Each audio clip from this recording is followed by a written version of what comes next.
Welcome to the Safina Society Podcast, everyone. Welcome to the Mad Mamluks. What people are really looking for is Jannah on earth, where you can do anything, nobody has an evil intent behind it, and only good things ever happen, and there's never any harm resulting from it. And it's an immature point of view. You're moving from one type of imprisonment to another, and from one type of freedom to another. Like, if I just read some Quran, this will solve the problem. For some people, it's a lot deeper than that. These things are habits, right? So habits with triggers all over the place. If a person really seeks, Allah subhanahu wa ta'ala will provide that guidance. That's the thing.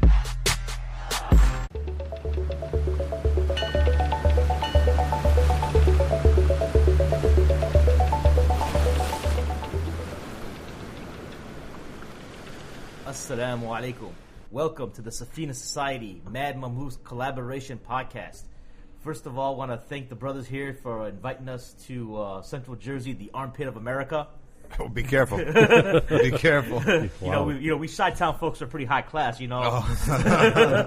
That's so ridiculous. Let me tell you what's the funniest part. You know the funniest part that always gives me a kick? When they put, like, New York and Chicago and LA, like they put Chicago in the middle of the same set with New York. For the second city. Because they're not even close to being in the same set as New York, right? Oh, no. And they put like New York, Chicago. Wait a second, why did you put Chicago next to New York? Is all by itself. My theory on cities in America is that there's one city. There's one city. It's New York City. Yeah. Chicago is like a really big town. Nice. Yeah. And then that's it. Everything else is like... It's a nice, sprawled little town. Yeah. The brothers are working on our nuts right now. They're destroying our kibbutz. kibbutz. Like the Giants fans, New York Giant fans being part of New Jersey, or New Jersey fans taking pride in the Giants winning the Super Bowl. See, New York is so big, its suburbs are states. Right? Exactly. New York State, Connecticut, and New Jersey are all suburbs of the city. And really, honestly, when you go to the rest of the world, when I moved to London, I was like, okay, where is London, right? But I think you're talking about sheer size. I don't think anyone would debate like on sheer size. But one thing so I love New York. I love the vibe of New York. The one thing that drives me nuts though is just the trash on the streets.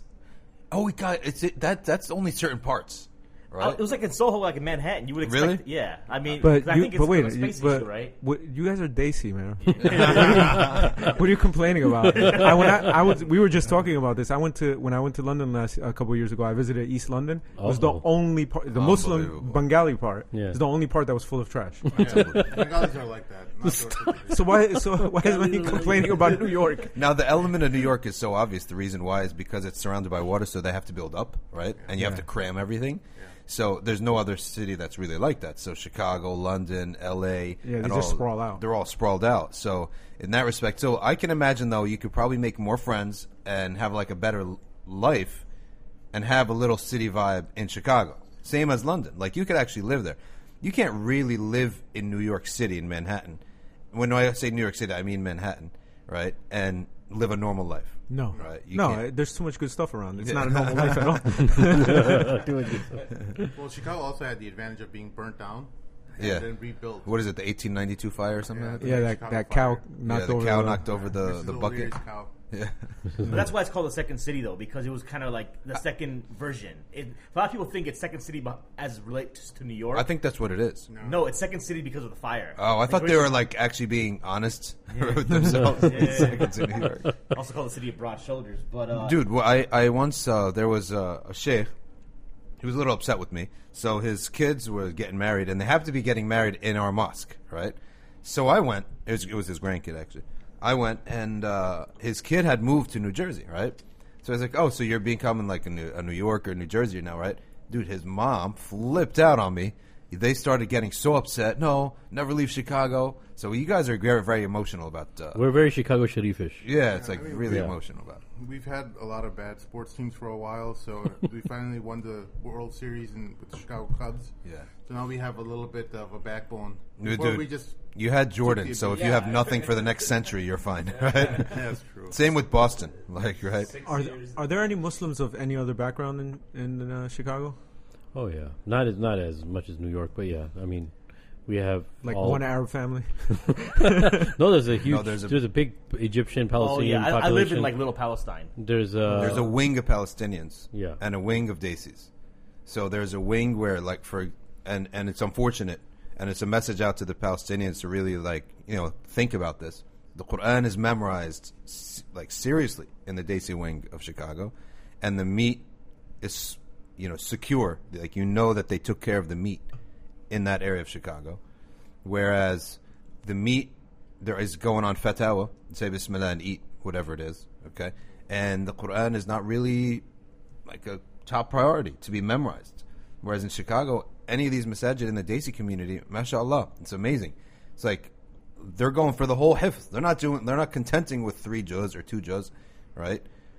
They're serious about it. So they're keeping up the deen. The reason I asked the question is because Sheikh Hamad referred to it as Chicago Sharif. Yeah. And that's the case when you have a lot of Desi Muslims. Exactly. Right? That's why I said because a lot of Desi Muslims means that there's people that are dressing correctly, have the right appearance, are dedicated to the Quran, are scrupulous about what they eat, it's like their embracing of Islam is total, it's holistic, and it's always outward manifestly and also inwardly. And it's their first priority, unlike it's one in a list of my identity. No, it is the center of your identity. It's the center, and nothing else really matters.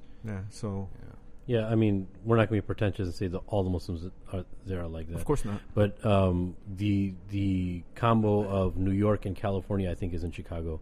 And you have the mindset of Muslims. You'll find every type of Muslim there. There's even in MCC is a big Moroccan population. I actually thought Dr. Shadee at first when I used to see you online. I thought you were Moroccan. I didn't know you were originally Muslim. Yeah, you have the facial structure of Moroccans too. I would never guess you're. Well, we have some. On my mother's side, she always tells us that one of her grandparents came over from but this is true for like probably 20% of the Egyptians, and 20% Egyptians are probably also maybe more also have a type of Albanian or Turkish root in them, and my father's side, all my aunts, they have the type of slanted forehead and the lighter skin and the blue eyes, that type of look with a little reddish tint to it. Same thing with my wife's side. Clearly, there's some Turkish somewhere there on her father's side, right? So all Egyptians are really mixed. The only Egyptian that's probably not mixed is the Coptic Christian. And if you notice, they all look similar. Like they don't have any of the features that Egyptian Muslims will have. Right. They have that pure, the Egyptian feature of that darky olivey skin and the tight hair, right? They all have that. So in East Brunswick, in this area, in New Jersey now, this is like their second home, Coptic Christians. Oh, I didn't know that. Oh, yeah. Tons of them. Really? You go to a pharmacy, Mary or, Gergis will give you your pills. And they study. And I even tell my kids, right? Like, you see those brown people in the store, but they're not Muslim. They're Egyptian, right? They got the shock of their lives when they saw that there's an Egyptian who wasn't a Muslim, right? But I said, look, you got to be like these kids with their textbooks, studying. Yeah. Right? Because when you have these minorities, like the Chinese, the Egyptians, right? The Coptic Egyptians, I mean, and the Indians, they're like these model minorities. Yeah. And by the way, Pakistanis are up there too, as model minorities. And what does that tell you about American culture?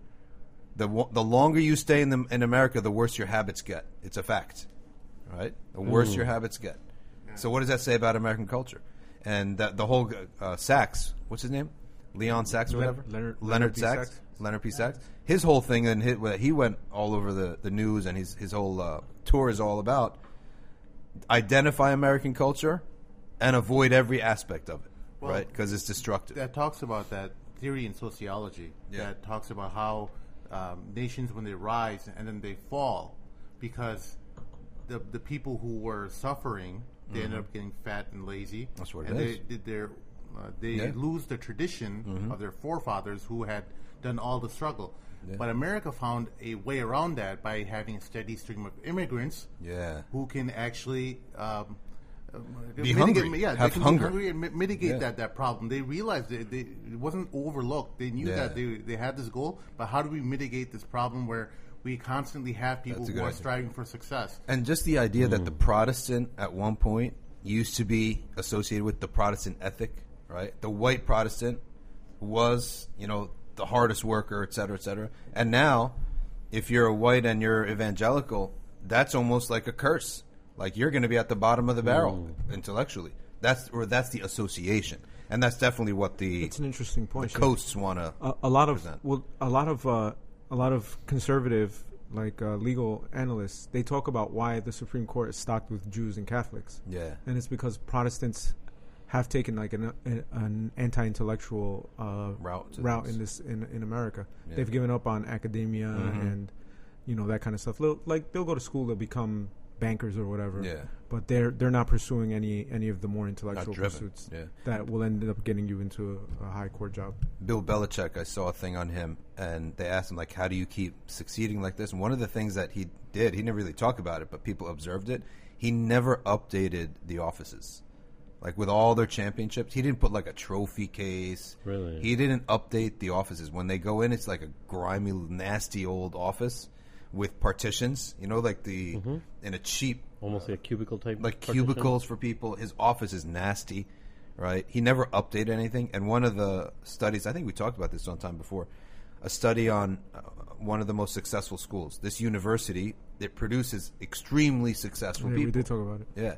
So when they were looking at why certain schools constantly produce very successful people, and the only commonality they could find is that the place was grimy, physically grimy, right? So people get there and they want to get out of there, and there's nothing to do but study, because there's no pool. You go to Rutgers today, it's a mall and like a park. It's a place you want to be, and there happens to be a school there. Well, how are you going to study?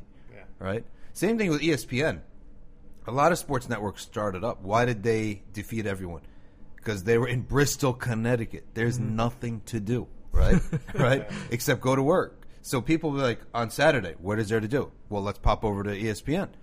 So people are logging in 2 times the times of work that people in other companies were logging Especially in New York City. Yeah. In New York City, I mean, you don't work. You don't want to work. Yeah. Anyone who signs, by the way, any athlete who signs intentionally to be in New York, unless he has a personal mission, I'm going to bring a championship to my hometown, they always flop. Yeah. You're coming here for the glitter and the glitz, not for the sport, right? Not for the game. They always flop. What you're saying is exactly feeding into what my theory into why so many people fail when they try to learn the Arabic language. And I've always told this to Sheikh Amr, that because we have so many distractions around us, we're never able to focus on the importance of the Arabic language. And it is my belief that if you seriously do want to learn the Arabic language, you should go to North Africa, even for a year of North Africa, being in seclusion with no distractions and getting some discipline in your life. That will be better than 5 years of study of Arabic. Yeah, well, that's one of the things that Sheikh Sadek lamented, that obviously as people discovered Mauritania and whatnot, and the whole world is advancing, that stuff is getting easier. And he said this is destroying us because it's bringing in, as things are getting easier, well, likewise it's easier for people to open up a shop. It's likewise for people to put in, some bandwidth to get there, right? So internet to get there. And as a result, the hifz is no longer the only thing to do. So in Sheikh Yahya said that in Mauritania, because there's nothing else to do, when they want to relax after dinner, they set a fire. The maximum will happen is that someone will have, luckily, went to the city and bought back green tea and sugar, right? And then they'll open up the books and have fiqh riddles. Riddles okay, what happens if this happens? Or what happens if a man marries a woman, then she gets kidnapped, then the man goes off, and then she falls in love with the kidnapper, and then marries a kidnapper. When is it a divorce, and when is it a remarriage? All that, stuff like that. This is a danger, too, though, because that's how we ended up with Hanafis. Whoa. You guys got something against Hanafis? So one thing, we wanted to talk a little bit about the American Muslim community, and it's interesting you highlighted how, the griminess of settings is inversely proportional to how well you do. Yeah. But recently, you were in Chicago. You were at Dar es Salaam. I know you had a great time there. Yeah. But Dar es Salaam's a pretty sick facility. But they're doing some what you call meat and potatoes kind of work. So how do you reconcile that? And do you see that as an outlier as far as what you've seen in the community overall in America? Well, there's a wisdom for the opposite. There's a wisdom in a time where people have less motivation, that you actually have to make your masajid beautiful. They have to be places where people want to step in, right? But you just got to keep the life simple. For example, one of the things I've always lamented is you can count the number of places that are done with style. And by the way, putting up expensive stuff does not mean you know what you're talking about, right? Yeah. Because I went to a masjid recently. I had a lot of expensive mihrab, expensive rugging. Everything was expensive, but nothing matched. So it doesn't mean you know anything about style. It means you have money, right? So having a sense of style, to me, is critical. But having simplicity is also really important. Yeah. So simplicity to me, so the day is simple, right? If I was to have a madrasa, one of the goals that we have here is we're going to have a madrasa.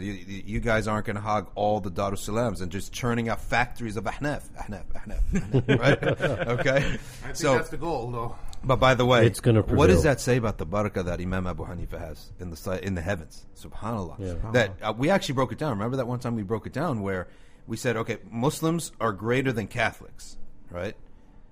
In numbers. And in every other way, but yeah, Sunnis are greater than Catholics in numbers, right? Now, if you and the Catholic groups are many. The madhahib of Catholicism are many. Yeah. The madhahib of Islam are like 3 main ones, 4. Okay, within those who identify as Sunnis. Okay, the Hanafis are 40% of the Sunni Muslims, right? The Catholic groups. By Catholic, you mean like all the Orthodox, like Greek Orthodox, Coptic, that stuff? No, just Roman Catholics. The Roman Catholics, right? They have different groups of their leaders too. So we actually deduced that, but after the Anbiya, Sayyidina Imam Abu Hanifa radiallahu ta'ala has the greatest following of all people after the prophets. Think about that. I don't know, yeah. Yeah, I remember when a lot of that also has to do contemporarily about the courtrooms in the past 800 years, even in Egypt. Except for 4 articles are still conducted in Hanafi fiqh. Yeah. You know, even in Turkey. Yeah. So even in Islamic history, that actually paved the way for this this practical knowledge of judges conducting their courtrooms in Hanafi fiqh. Someone recently attacked the notion of the Ahnaf, and the Malikis have the same Ahnaf ruling, that to make absolute law from an ahad hadith. Mm-hmm. And by absolute, I mean an obligation or prohibition from an ahad hadith. And you don't have that, and the Malikis qualify that. You qualify it, and we qualify it, right? And he went off and said, no, as long as it has a sound chain, it's absolute law. Well, we don't know the context. There's so much you don't know. Yeah. So you have to qualify it with the other texts, which is what you do and we do, and the Shafi'iyya, on some cases, do. Right? On some situations, they do. So because of that, the Hanafi law does not have that many prohibitions, right? If you in the sense that it's more flexible, there's more room. Yeah. Maybe to say that they don't have many prohibitions is not the right expression. Yeah. But there is more room, and that's why it worked better for the judges. Are you saying because Hanafi law was more, the sources of knowledge were more context-based? Thick. No, the sources of knowledge had to come down with thickness of narration, right? That means not one hadith, one narration, even if it's sahih, will not render something to be absolutely prohibited or obligatory, but it will be qualified and maybe put into frowned upon or recommended. The reason why Imam Abu Hanifa, for instance, his classification, which was the madrasa of Ahl al-Ra'i originally and the Malikiyah or the Ahl al-Hadith originally, is the Medina was Ahl al-Hadith, meaning that the abundance of hadith that they had, as Imam Malik from Nafi' and Abdullah bin Umar, there was an abundance, and a lot of the Sahaba were in Medina. Imam Abu Hanifa was from Kufa, right?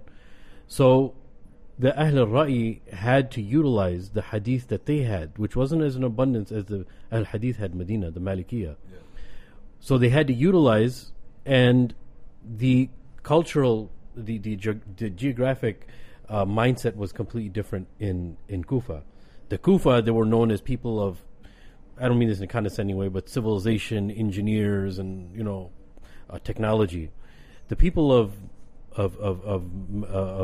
Medina were more farmers, desert. Bedouins. I don't really mean Bedouins in a negative sense, but they were looked at by the Persians as the people of the desert, because the educational standards in Persia were manifolds above them.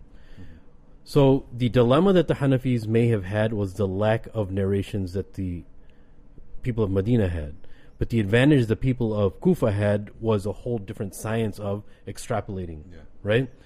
And so this led Imam Hanifa rahimahullah to be very strict on certain things, but very lax on the face value on certain things. What do I mean by that? Lax meaning what Imam Hanifa's and his students and his council, which was originally 80 people in council, but the main students were Imam Muhammad, Imam Abu Yusuf, Qadi Abu Yusuf, and Imam Zufar, and Imam Hanifa. Their goal was to say, how much can we expand the boundaries until we get into haram? So I want you guys to imagine that there's a bubble that there's a balloon that's being blown up, right?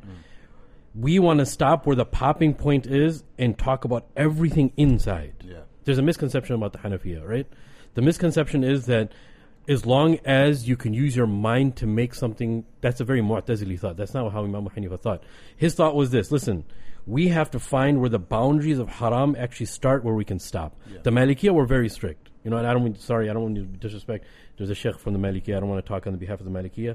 But from what I understand of the Malikiyah, please tell me and correct me if I'm wrong, is that the Malikiyah, they said, listen, we have this abundance of hadith. We're living on the ard of Rasulullah. Imam Malik didn't want to wear slippers in Medina in fear of stepping where Muhammad would step, right? So he was like, we have the hadith, we're not going to go anywhere past these hadiths. We have them in front of us, we're going to apply what we have. And he's the Imam Dar al-Hijrah, you know? And the reason I like talking about Imam Malik, just a little side thing, I tell people, yes, I studied and I specialize in Hanafi fiqh, but my favorite Imam out of all of them is Imam Malik. And I think living in Mauritania had to do with that, like a personal connection. You met Murabit al-Hajj? Unfortunately, the brothers that I was with went to meet him, and I had a fever at the time, so I didn't get a chance to meet him. Yeah, subhanAllah.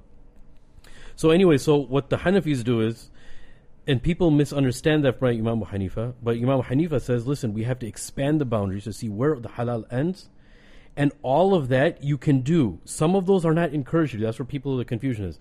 They think because Imam Hanifa expanded upon all this, he encouraged the line which is before the haram starts. He didn't say that. What he's saying is this is the end, because we're researchers. This is what we should stick to. We're people of taqwa. But where does the haram start? Yeah. That's what we're going to talk about, right? And people misunderstand that. Just to make that clarification. So I got a question about that, because I think a lot of times people perceive Hanafis mainly because people perceive like Deobandis or trained in Hanafi fiqh to be extremely strict. Yeah. Right? And I think a lot of people perceive Malikis in America because of like a lot of like famous like maybe celebrity shuyukh tend to associate with fiqh of Imam Malik to be a bit more like lenient or like accommodating, etc. Or hippies. You know, right. It's a ridiculous but that's not true. But the buying and selling of the Malikiyah is a very difficult situation. We don't have to deal with buying and selling with the Malikiyah in the States, right? So we get just the ibadat portion, where people may think is easier, whatever the case may be. But the buyu', which rulings? As far as buying and selling, like what example? Oh, I don't know exact examples, but I heard it was the Shafi'iyah.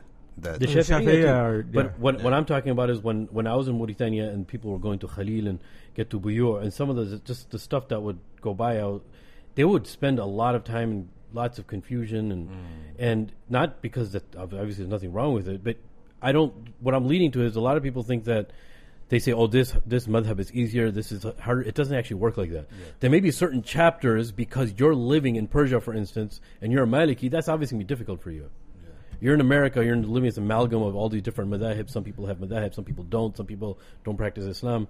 And they may see something from the Hanafiya, and they're like, that actually doesn't even make sense in the fiqh world, that this madhab is harder, this is easier, and all. No, that actually doesn't really make too much sense. I think because I understood Mahin's question, I actually knew exactly what he was going to say right as soon as he started saying it.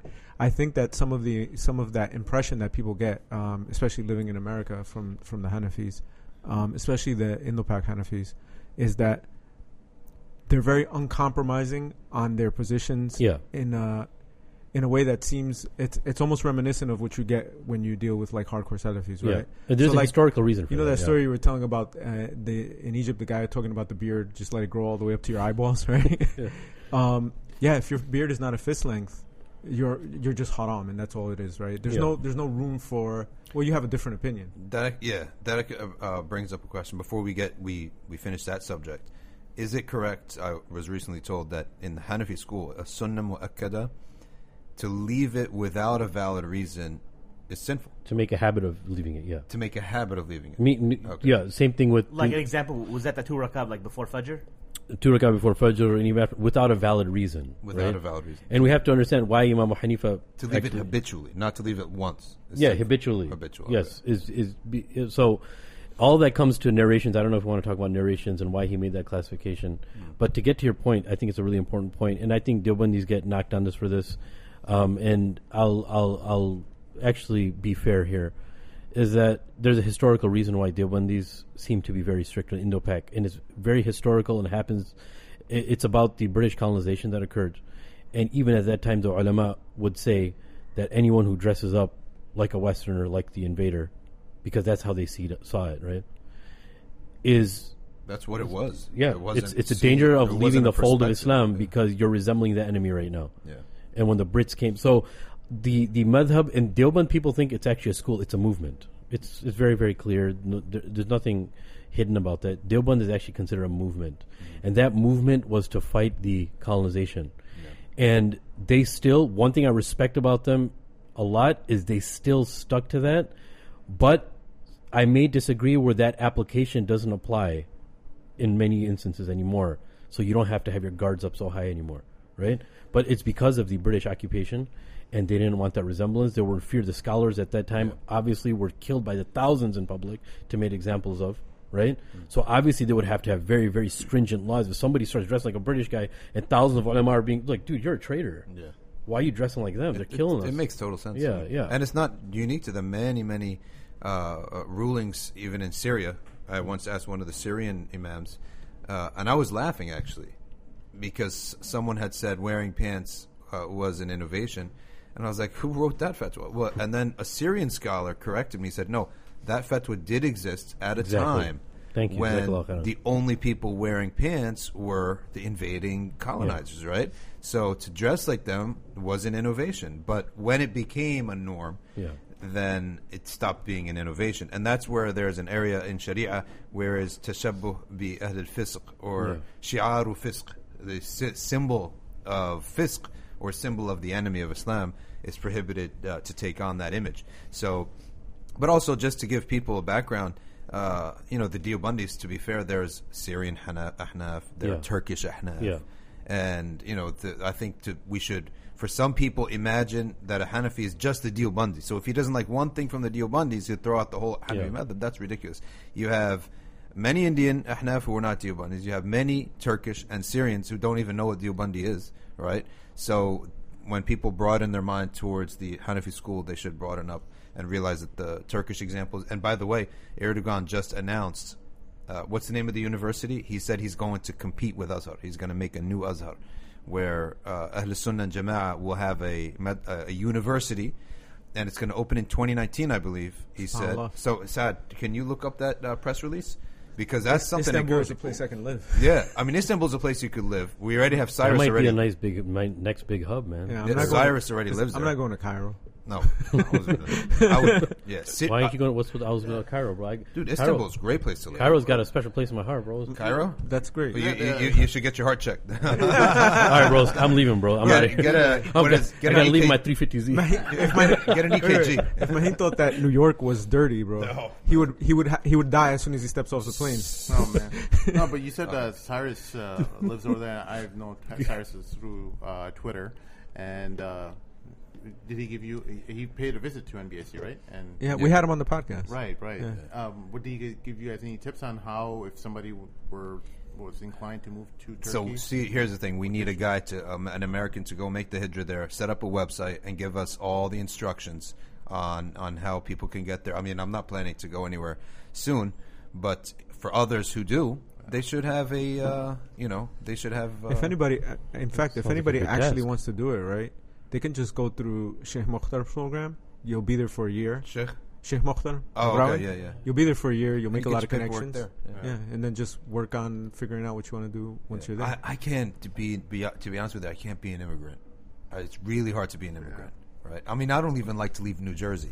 But once you leave, those people are very accepting of you once they find out you're American or you have. Here's the thing: I would have a very happy life, but you need a mission. You need something to do.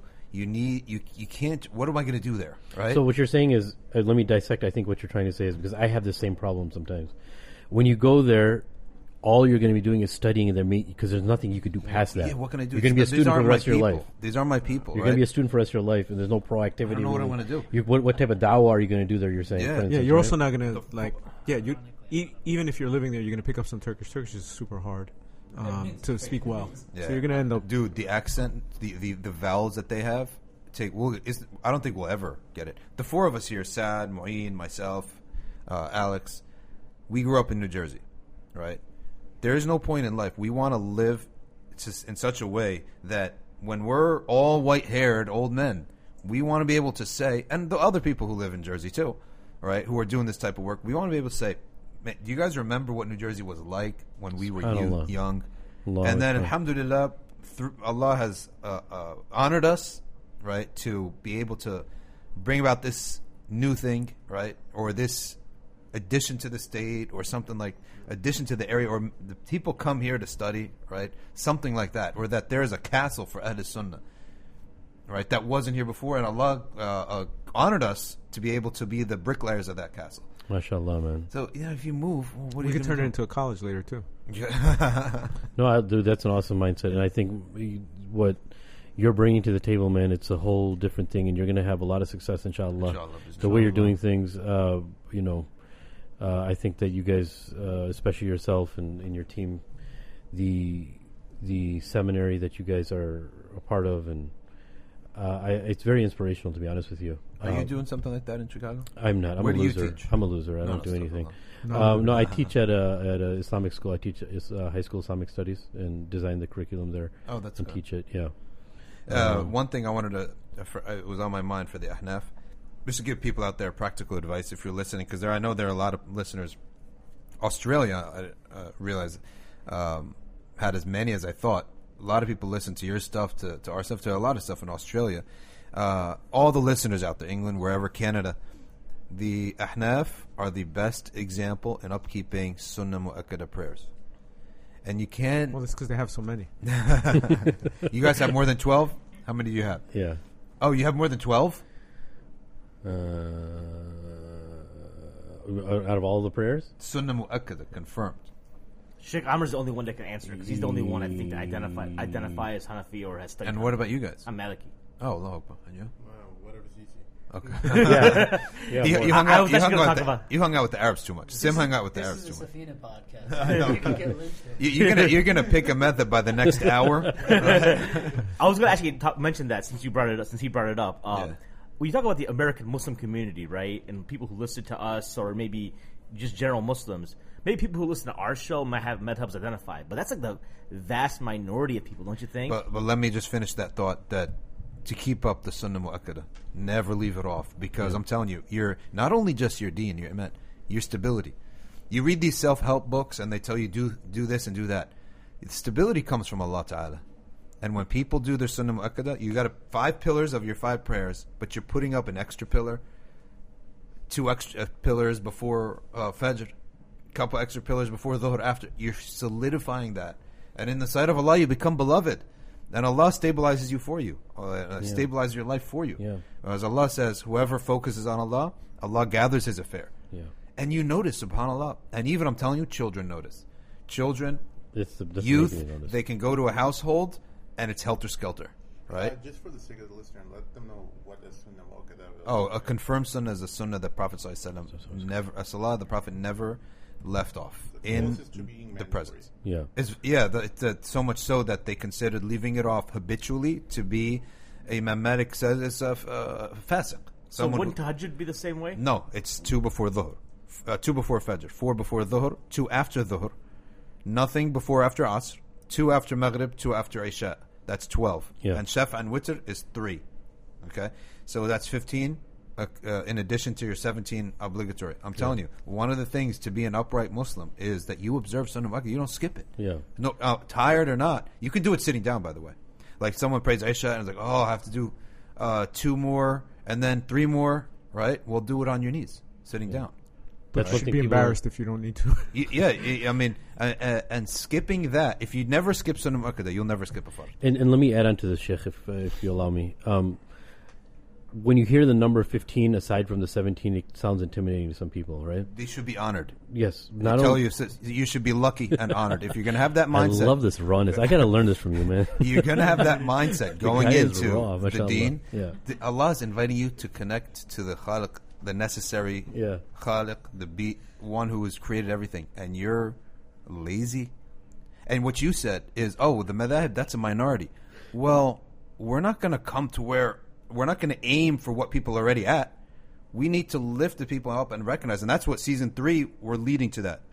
Season 1 of our podcast was we took down and we spent all the time on all these intellectual fads that were ridiculous. Okay? Deconstructed all those. And we had a gender bell, etc. Finally, so much so it's coming out of Muin's ears. He's like, I don't want to talk about these subjects anymore. And I'm agreeing, right? So we don't even... The second thing was we talked about the existence of God, second season, like rationally. Third thing is now, which what we're going to bring out in the third season, inshallah, is the rational proofs for why to believe in the Quran and Islam. SubhanAllah. Right? Well, the fourth one will be, okay, that's good. Well, why then do we take and make this claim that Islam is only found in the 4 madhabs? And the reason is obvious, because where do you get your Islam from? Human beings. Yeah. The only chains of transmission that exist to the Salaf are these 4. And to be honest, I have to say the Hanbali one is in fiqh, right? It does exist. You can find Hanbali. Sim follows Ibn Hazm. That's 2 strikes against this guy. No, he's joking. Okay. I'm joking. He just prefers some of his opinions about marriage. The seasons, because that's how the Ash'ari Aqidah is actually understood, right? Yeah. Bring the proofs of the Creator, of the reasons for the Creator, and then the reasons why Islam is the actual creed, and then move forward from there. Yeah, it's imagine streams, right? Yeah. The ocean, the water that you get in a river came from the ocean, right? So the chains of transmission that come from the Salaf, if a river gets cut off, well, you don't benefit from it anymore, right? So once a stream... For example, the great Imam Al-Awza'i, Imam Malik said he's a mujtahid imam to be followed, right? But where are his students? They died off. Imam Al-Tabari, his books are there, you can read them. But where are the Jaririyin, the madhab? He used to be a madhab. They died off. Layth ibn Saad. They died off. So we only take our deen from human beings, from human beings, from human beings. Why? Because there's heaven and hell involved. I need to make sure that what's being said actually was said. The publisher of a book from 500 years ago, how can I trust that? I'm not going to base my religion, heaven and hell, on that, right? Yeah. It has to be a mutawatir, non-mutawatir meaning so many chains that there's no discussion, right? No doubt. And that's the only place I can take my religion from. Sheikh, so I have a question for the Sheikh. I'm sorry, you were going to say something. I'm sorry, I just have the personal story before he put me in my place, because I was sugarcoating, but no, I really appreciate the rawness. The reason why I was talking about 15 seeming overwhelming is because this is something that's personal from when I was growing up. This seemed like so much, like, oh my God, I gotta pray extra prayers too, when you're a teenager. But even till now, it resonates with me very well, is that Allah subhanahu, there's no guarantee that your fard prayers are accepted, even if you have wudu, right? And there are times where you miss your fard prayers, and when you make them up or you do, you don't know if Allah is accepting it based on your khushu or whatever the case is. But on Yawm al-Qiyamah, this is where the criterion this is what we work for, right? To pass on Yawm al-Qiyamah, inshallah. May Allah accept from all of us. Ameen. On that day, Allah subhanahu wa ta'ala is going to be looking at our salawat. And every single one of us knows that when we have our level of concentration on salawat is never up to par like it should be, right? It's so much so that there may have been in Ramadan 2 minutes where your khushu' was on. You remember those 2 minutes probably for the rest of your life. That's how nadir, how rare this is, right? So why am I talking about this? Is that these extra prayers are going to make up. Allah subhanahu wa ta'ala is then going to look at your extra prayers that you do. Now, if the individual doesn't have sufficient extra prayers that he made up, where is he going to extract those from, right? That's the first thing. And the way to get to Allah's rahmah is through the nawafil and the extras. That's the way to get to Allah. That and the huquq of ibad, right? That's just is something that's very important, is that don't undermine something, oh, it's just sunnah. No, it's sunnah. It's not just. It's there as a cushioning, because your salah, you don't know if your salah is going to be accepted, no matter how pious you are or unpious you are. Yeah, and as a layperson, I can add that just in my own experience and anecdotally, prayers done after a sunnah prayer, or even the sunnah is done after the fard prayer, I have a much better experience in, right? Like it's kind of like whatever I prayed before, like if it's for subh, what people call fajr. You pray the 2 rakat and then you pray, and it's almost like you had the warm up. It's a warm up, exactly. Right? And the prayer that you're praying afterwards, there's so much more feeling. Yeah, the khushu' starts from the wudu, where you walk to do your wudu. Yeah, that's the pre warm up, and then the warm up is your sunnah, and then it's game time when it comes to some salah. of the best prayers I have ever prayed are the 2 after Maghrib. Subhanallah. Yeah, and then the timing is beautiful too. Yeah, Dhuhr, think about it. You're working, you're busy. And if you go straight and you do a naked 4 rak'ahs, nothing before, nothing after, it's like you didn't pray. You weren't even praying for the first 3 rak'ahs. Maybe in the 4th rak'ah you got something of khushu' in there. So you need that first 4 to warm it up. And the reason, because you brought up a subject and you have a topic, right? And that was where are American Muslims today? What I see is that there is a minority that is improving greatly. Yeah. A minority of people who are learning the rational basis for their religion so that they could handle the attacks that come upon it, right?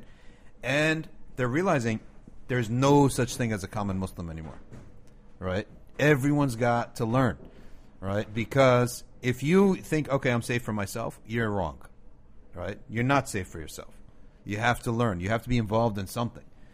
And that's not confidence. In Islam, that's arrogance. That's arrogance. It's not confidence. Oh, I'm safe. No, you're not safe. Nobody's safe. Yeah. That in Islam is considered. Sorry to cut you off. I just want to, It's considered having sort of a comfort with the plan of Allah. You don't know what the future's like. Secondly, you might be a parent one day or a spouse. You need answers to questions. You're going to have a teenager asking you questions. You probably experience it all the time. A man comes up, maybe he's 60 years old, comes up and says, I need to talk to you about my 17-year-old. Yep. Okay. Well, he doesn't make salah. Well, for age 7, you're supposed to pray. By 10, seriously, you're supposed to pray 5 times a day. And all this time, you didn't do your homework. You didn't put in effort. How is a stranger that teaches in your school or in the masjid going to help you? Right? So you're going to be a parent. You got to roll up your sleeves. So I think the question that Muin and Mahim put up is the status of American Muslims. I think I'm very confident, like really confident, in that minority that's paying attention, and that minority that's speaking, like qulu qawlan sadida, speaking clearly, right? Not fuzzying up the words, and not afraid to say secularism, not afraid to say the word, to talk about their position on LGBT support, right? Supporting them, right? These movements. So not afraid to say those words, right? Because Allah says قُولُوا قَوْلًا سَدِيدًا, and Allah says about the Quran لِتُبَيِّنُنَّهُ لِلنَّاسِ, to clarify deen. I think it has to be clear. The air has to be cleared. We can't be having these elephants in the room that no one wants to talk about. The problem is that small minority is not being elevated to the leadership.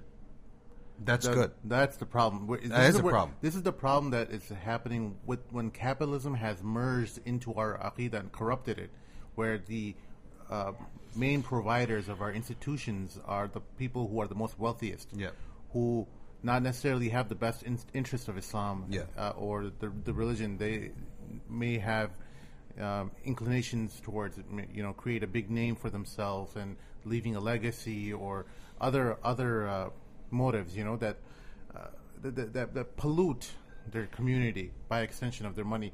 Because when they've allowed money to control these boards, they not necessarily, they don't allow the cream of our community to rise.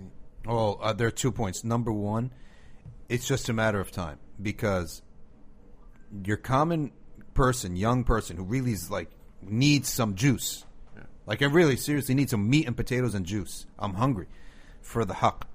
He's going to go to those fake operations, and he's going to feel like this is fake, right? The whole thing's fake.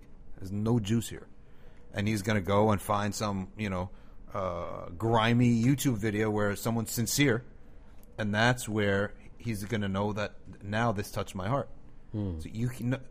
Islam is all about the hearts, right? So what comes from the heart reaches the heart, and what is just like a facade is just a facade. And I'm not accusing anyone in particular, but I'm sure somewhere out there are like just superficial operations. Yeah. The new people who are coming for real deen, they can recognize it. That's number one. And when they do recognize it, well, who are those new people going to be? That's your future leader, right? Some of them will become scholars. Some of them will be dentists. Some of them will be doctors. Give it 20 years. And your listeners, for example, and your students will be active, right? Yeah, They'll be active. When you water stuff down, you give no reason for people to stick it out in the long run. But when you have, and what Islam gives us is a clear target and a goal and a benchmark that's high, he's got to work at that for life. And they stick around. So one thing I was hoping you could clarify is that I feel like there's two different things. There's one thing about strictness and being like firm upon like truth in the light of these kufr ideologies, but at the same time there's another issue of like we talk about madahib. And I know we may talk about this on another show today. We talk about various creeds because a lot of times when people get zealous, and my own experience is like I got into Salafi Dawah. Okay. Right, which is like it's just not. It's the opposite of following the madhab approach. It's like now you're not trying to follow the easy's opinion. A lot of us got into that. They had a lot of zeal. Yeah, So, but like there's still a push for that. Now, I find the people who like claim to be Salafis now are super like hipster modernist types. A lot of them. They're not like the old school how we were like 10, unless you're Madakhila or those groups. That's only in England. Those people who are like. I don't want to say anything bad, that are like almost, I guess, extreme. They're like a sect within that. They're in England. Out here, they've softened up a lot. They when they want to be your friend, they say Athari. Athari means a Salafi who doesn't want to pick a fight. And I'm like, okay, alhamdulillah, you don't want to pick a fight. Call yourself Hanbali, right? Just say Hanbali. What is Athari? You follow the statements, man. Yeah, can you, with all my respect to some of my friends who say they're athari, but with all my respect, the athar are the texts, the narrations. Can you have it's not a madhab, that's the source. You're still interpreting. You're still making an interpretation. So attribute your interpretation to the one who made the interpretation. Don't universalize something subjective. That's my point. So you're saying, like, just call yourself a Hanbali. Don't say Athari, don't say Salafi. See, why are they constantly rebranding? Because you have a problem. That's why. Yeah. Right? Well, because if it's a rebrand. Well, you don't rebrand when things are successful, right? So once the whole world caught on to what a Salafi is, they had to rebrand themselves. I said, listen, call yourself Taymiyin. You're Taymiyin. Listen, you call yourself that, at least we all know what you are. You're being honest. You're not saying... Imagine if the Malikis said, we are the madhab of Hadith wa Rasulillah. We follow the Hadith of the Prophet. Okay, well, what is everyone else following, right? And this is why people are annoyed by groups like this. Ikhwan wal Muslimin. And what are we, Ikhwan al-Shayateen? Right? What is everyone else? Why have you claimed that? Right? So the problem with those folks, with all my love for... And they're my friends. I text them all the time. Right? But I would say, please... refrain from this term. Say نحن حنابلة نتبع ابن تيمية في العقيدة. That's a valid position because, by the way, if you follow Ibn Taymiyyah, you're following something unique. Yeah. You can't even say that you're attributing to Imam Ahmed with That's that. True. In defense of Ibn Taymiyyah, I'm going to argue that most of these people do not follow. No, of course, they don't even know what he was saying. They don't know what he's saying. They don't understand what he was saying. But if you are legit, like say somebody, Shaykh Yasir Qadi, right? He's a big fan of IT. Ibn Taymiyyah. Not, first time I heard that IT. Wow. Not information that technology. was pretty smooth, bro. I've never heard that. So he's a big fan, right? And he is someone who I can validly say knows what he's talking about when he says that he adheres to Ibn Taymiyyah's views. Mm-hmm. Because he knows what the views actually were. And let's take a step back. For some people listening, they may be like, oh, why all these groups? Aren't we all Muslim? Now, we can't forget that this perspective is for every new Muslim. Is like, oh my gosh, all these names. What are you guys talking about? Well, we have to be considerate of that and tell them these terms are sort of scholastic labels to make clear what people's positions are on certain matters that are not defined and require scholarship. Okay? So when someone makes an interpretation of something, that interpretation becomes called by that person's name.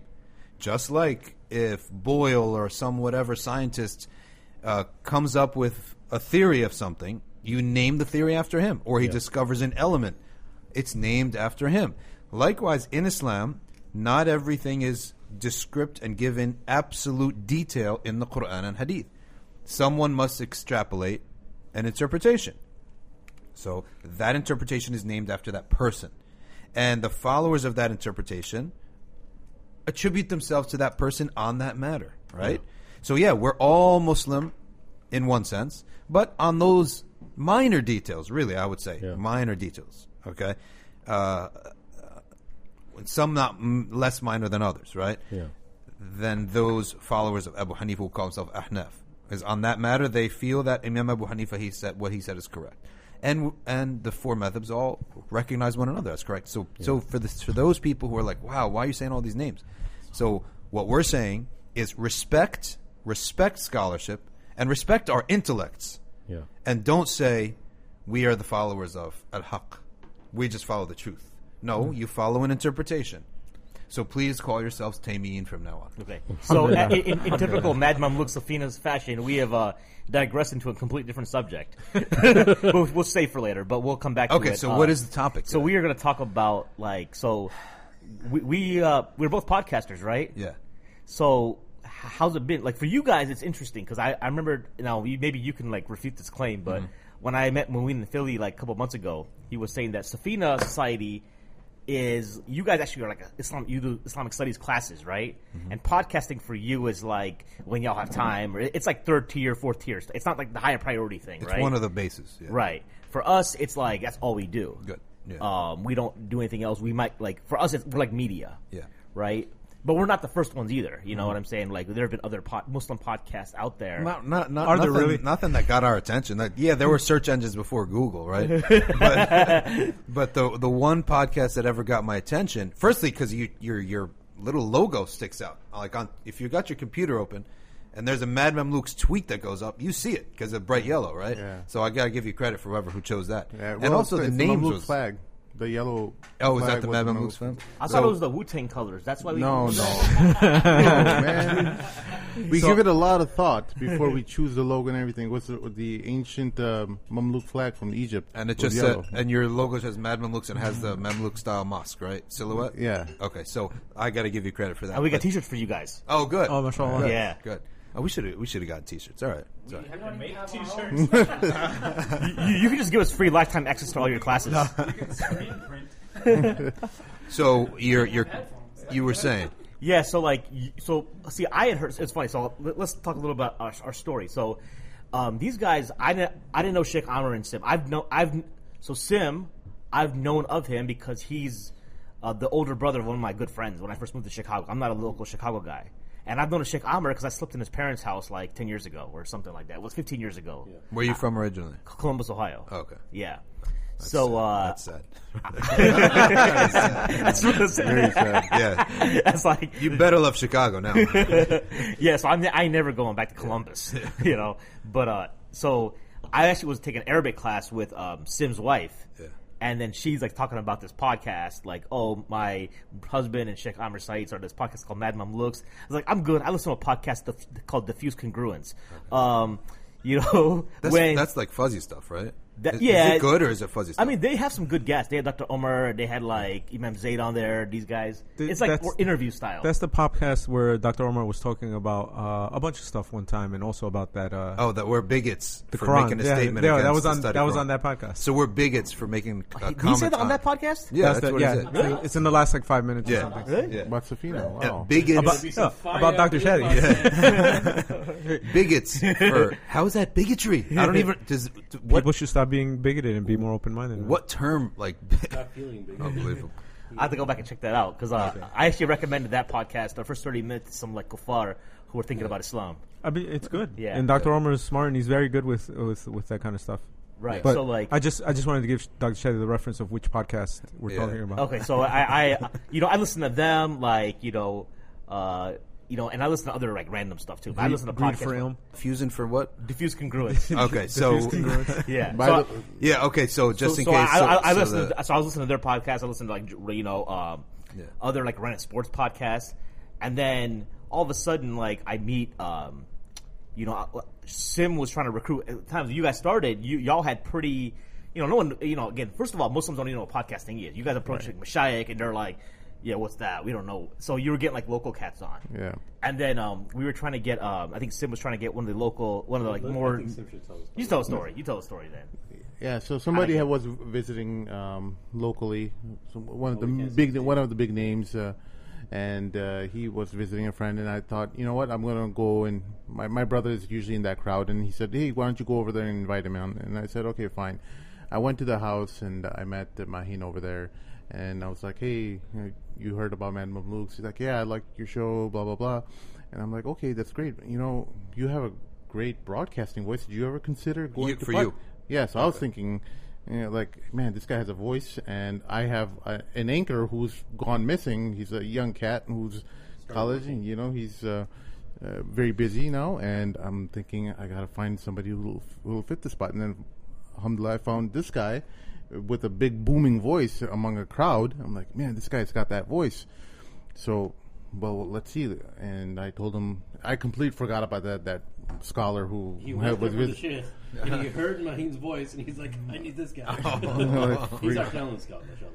So I told him, hey, why don't you come by? We'll have a barbecue later tonight. And he's like, oh, man, I got to check with my wife. And I'm like, oh, man. Arabic homework. He's one of these guys who's got to ask permission from his wife. I don't know if this will work out completely. But then, alhamdulillah, it was one of these things that he just used as an excuse to think about things. But he came by later on that night, and he was... just as jahil as all of us. So, alhamdulillah, he fit in right in. Probably a little bit more than I thought. But, alhamdulillah, that's how it started. And then Amir and myself were friends since childhood. We became more friends during college years. We always knew each other. His family is very well known in Chicago. They have a very, very large family. I want to say like almost 200 odd people. It's insane when their weddings are being done. Oh, you're from one of those tribes, basically. What's it called? What's the last name? My dad had 11 brothers and sisters. MashaAllah. So, very well-known family, and all of his cousins I knew. But he was somebody I just clicked with right out of college. We were just kind of exiting Jahiliyyah, and we were, we met a lot of mentors and people who were guiding us through the religion. We still don't have a madhab, so the exit is still in process. Yeah, of course. So, you're like you're on the exit ramp, right? You're at the exit ramp. You need to choose a lane next. So for me,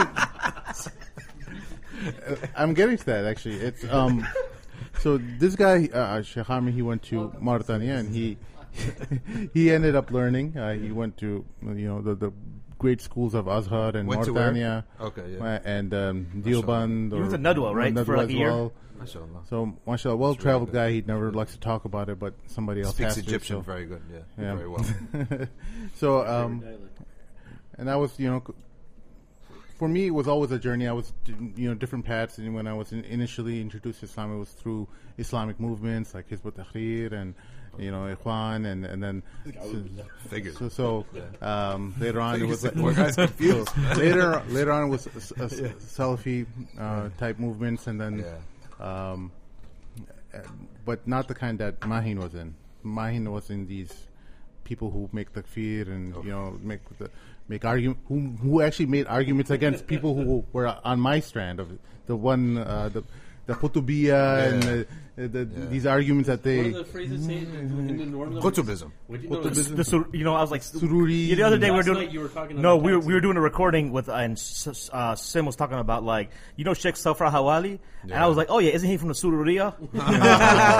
No, you were like Qutubiyya. And the Banawiyya, yeah, right. Banawi, for all like against refutations against Hassan al-Banna and Sayyid Qutb, and so that's the group he was part of. And I'm at that same time, I'm part of the movement. Yeah. So we all kind of came together into a guy who's with Azhar, and we all know Azharis. They're easy to get along with. They agree with you easy every fatwa. time. If you need a fatwa to eat like pork, go to Azhari Sheikh. No, astaghfirullah, no. But they're very friendly sheikh, sheikh who you don't have a difficult time talking to. They always agree with you. That's ridiculous. They're not going to give you a fatwa that you can eat pork. After you ate the pork, they'll find a way to excuse it and then say don't do it again. The greater benefit in that was that your feces was it helped the ground grow some flowers. So. Well, a couple things before you continue that I have to say. We had mentioned some names of some other podcasters out there, and I gotta sort of tell everyone that anything that sort of is has that smug and semi-liberal and loose on aqidah type of thing, to me, I have an allergy to it. So they need to excuse me. It's part of my physical makeup. I have to say something. So I may have said something bad about the diffuse congruence guys. Listen. We're Muslim, inshallah. Everyone's trying to do their best. As you said, you're discovering, you're banging around. Everyone's got their moment, right? Everyone's got their... Wait, who am I banging?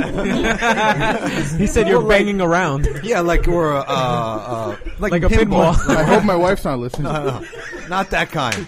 You're really not out of Jahili if you think of that. No, I'm just kidding. But all of us Muslims here in America, we all went through this. No one's better than anyone. We're still, I was gonna say banging like a pinball, but we're still doing this, bouncing around. See, I mean, I don't know the gutter terminology like some other people do. But okay, everyone knows what. Alhamdulillah, alladhi afani. Not my corrupt mind. But. We're all bouncing around, and sometimes it comes out of me like I'm so disgusted by certain ideas that they might take offense. But we should actually observe some unity, right? And we're all Muslims trying to figure our way out, and everyone's at a different level, and people view things differently. Some people really like this type of. That's what the moment that they're at is that type of semi-descript Islam. Where it's very open and broad. Well, maybe he's in a phase where that to him is really appealing and is the truth, right? So that's how he views things. So I want to make sure that all these people that we mentioned their names. The point is, our enemy. We have enemies, right? But our enemy is should not be from the ranks of people who attribute themselves to Islam, even if they have a view that we don't like. Okay. Or a view that we disagree with or is disgusting to us, right? But they're not our enemy. We should be making dua for them. Of course. And we should observe. Why? And I'm going to tell you. The Muslim who starts biting at another Muslim because of a difference of view, right? And for us, we're very confident in our position. This position has a lot of support in everything, right? But there's still Muslims out there. They're still our brothers. If we bite at them, we'll get reprimanded from Allah. Yeah. And Allah humbles us. And make sure, these are not your enemies, even if you have gross disagreements with them. Be they Salafis who are aggressive to everyone, right? Them. Or these types of soft, who I just think they're fuzzy. They're not descript in their matters of doctrine. They want to have this type of fuzzy wuzzy, it's all good, roomy this and roomy that, and all that, and academia and all that stuff. To me, I hate that, right? Yeah. Because I like qulu qawlan sadida. Let's see what the deen is, and let's do it, right? That message of yours is what attracted us to you. When we first heard about you through Facebook, that is how I learned the religion through the movements. Yeah. The movements were particularly keen on how an ideology like capitalism has effects on the people, specifically the minorities of a people, because they remember how Islam had an effect on the minorities of the lands that Muslims had occupied. Muslims, especially you think when the Muslims conquered Iran, they all became Muslim right away? No. Islam as an ideology affected them, and they saw the beauty and the justice of it, and they accepted it. But that effect works both ways. You're right. It works against us too when we're the minority in non-Muslim lands, and that's why our religion, in most cases, prohibits us to live in non-Muslim lands. This is and one be of satisfied the main with reasons. Because desensitization of lack of Allah's business, hukum, dawah, we unfortunately did not have a choice. Our parents just brought us here. And there is, we're not saying anything else. Sorry to cut you off, but there is wisdom. Allah's deen has now reached the United States, and that's a big blessing. It is, right? but there is a cost that is of course, being paid. You're right. Okay, that's so the decaying of this dunya. This is what, you know what? Dr. Shadee's message of staying towards the principles. Yeah. I'd like to talk to the quote unquote liberal people in our community, but I want to talk to them in the sense that, I want to show them why our principled nature is more important. Yeah. Okay, so a lot of people mistake us for when we bring in some liberals on our show. I'm not like sacrificing who we are. I'm not trying to just make temporary gains to gain listenership or anything. It's about reaching out to them, first learning about them, have them learn about us, see the humanity in each other, build a relationship, and then say, like, hey, listen, I have this concern about our religion being watered down in this country, and I feel like someone from your side is possibly contributing to this, and here's why. And that's what attracted me to Dr. Shadee. One thing I realized in the beginning, I was like, all right, this guy's too raw for me, right? Because I'm kind of like a hippie, everyone should love each other type thing. But one thing I realized is that it's not that Dr. Shadee, I'm not trying to defend you, but one thing I realized that it doesn't mean that he hates you as a Muslim. I always think about it as the oldest brother. The oldest brother will reprimand you is tough love. He'll never, siblings, they'll fight amongst each other, but if somebody messes my sibling, we're going to war, dude. It's like that, right? So when Dr. Shadee, that's what I respect a lot about you, but I think sometimes people don't understand that about you, is you're not being condescending when you're reprimanding. It's out of love, right? We're always going to have all levels of Islam and Iman.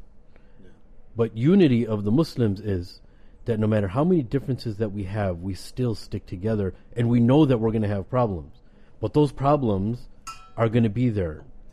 And my view of it, my view of it was always that look at the playing field, right? Yep. It's not a joke, man. We can't be naive. Yeah. You are not the biggest guy, biggest player. You are such a small player, right? That some aggressiveness, some sandpaper is required for you to survive, right? As a minority. Go and look at the Muslims of China. They have a lot of sandpaper, the Muslims of China, and that's the only way they survived 1,000+ years, is by having a little bit of sand. So survival is the first thing. The second thing is advancement, right? Yeah. So what I felt, that ingredient of a little bit of sandpaper to your personality, like you uttered the word kuffar, you said something about hijrah. These things have been like taken off the table. You can't say it. Do you believe that in Adams Center, I went and gave a talk there, right? And afterwards, like their administrative body, they're like, their heads were rolling because I used the word kuffar, right? Yeah. And it's like, look, we're not saying that they're bad, but I can't have anything off limits, right? But we are saying they're bad. No, like in the sense that kuffar is not actually that kind of connotation. That's what people misunderstand. People have added their own connotation to that word. Yeah, there's two connotations. Right. There's two connotations. Yeah. There's the kuffar of the legal, like I can't eat their meats, for example. Or I cannot marry from them, for example. And there's the kuffar of the Quran, which is the Dawkins, right? The enemy of Islam. Like he's an avowed open enemy, right? Those types. So like we're not trying to offend people saying, but that is a term in the books of fiqh. You can't just remove this. Right, remove this. Yeah. All right, remove this. Well, what's next? What do you have? I remember a few weeks ago, I just used the word jihad.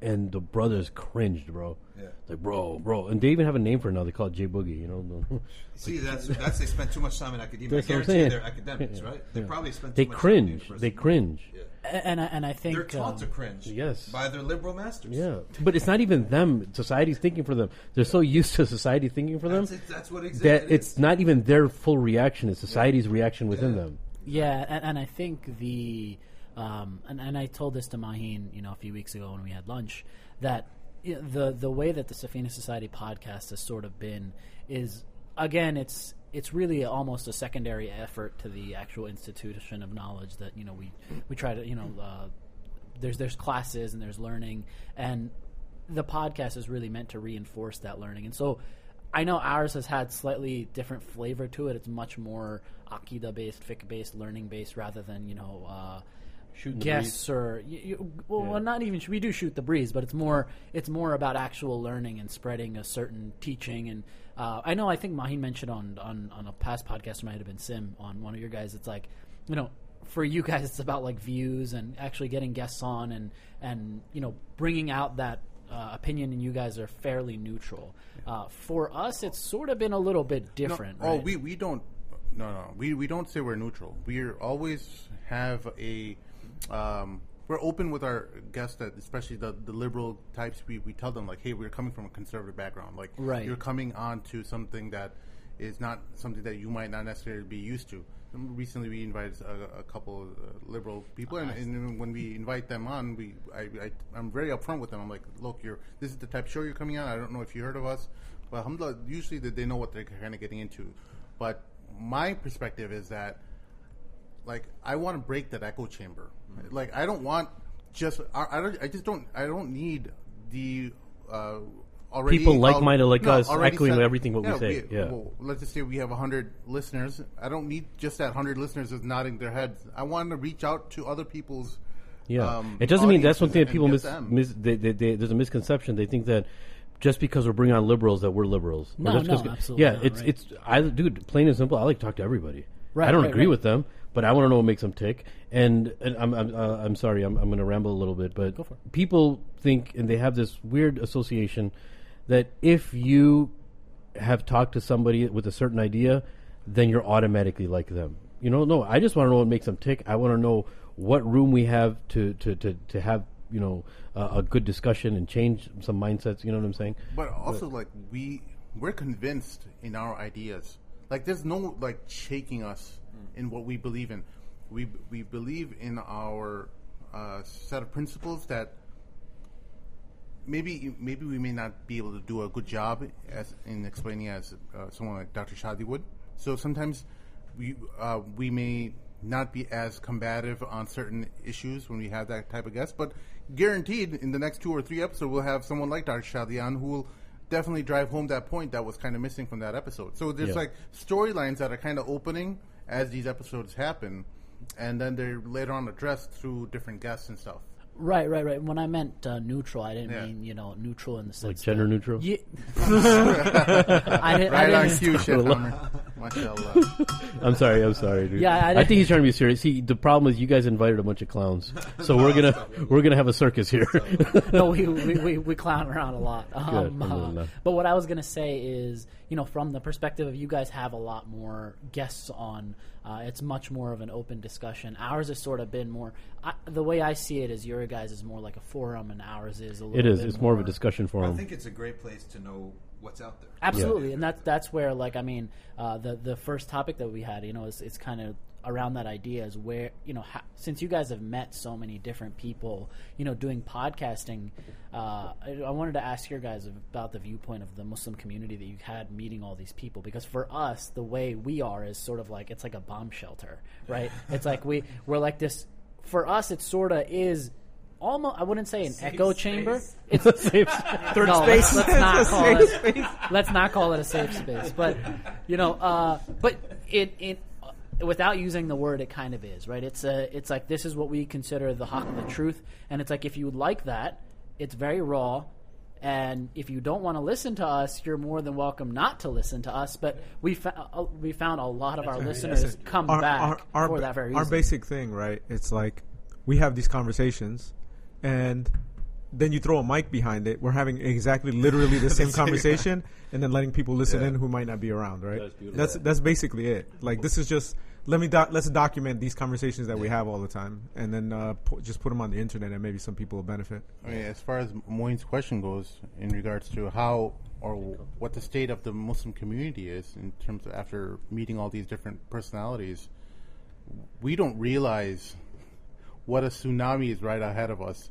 It's incredible how, especially us practicing Muslims, the minority of the minority, who can't figure out a way to work with each other and realize, like, hey, our communities, our families are being washed away. They're like completely. I think it's a lot more serious than people think. They're completely being integrated into modern American society, where they're forget about their prayers. They're they're losing their religion. They don't even know the basic tenets of faith. And you're gleaning this from what your guests are saying. Oh yeah, absolutely. Listen, I hate to be repetitive, but I will. All you have to do is look at the 100-year history of the Jews in America, and you'll see exactly the same roadmap. 100%. And by the way, anybody that studied that will say that the big thing that happened was that the men gave up their identity first, right? Because they had to go out and work, and they had to stop being Shmuel or Solomon or whatever, and they had to just try to integrate a little bit so they could get jobs and they could fit in. And then once the men gave up their Jewish identity, no more side curls, no more, because the first there was no such thing as a non-Orthodox Jew. That wasn't even a term. If you were Jewish, you were Orthodox. That's all there was. They cut their beards, they started dressing different, and then names.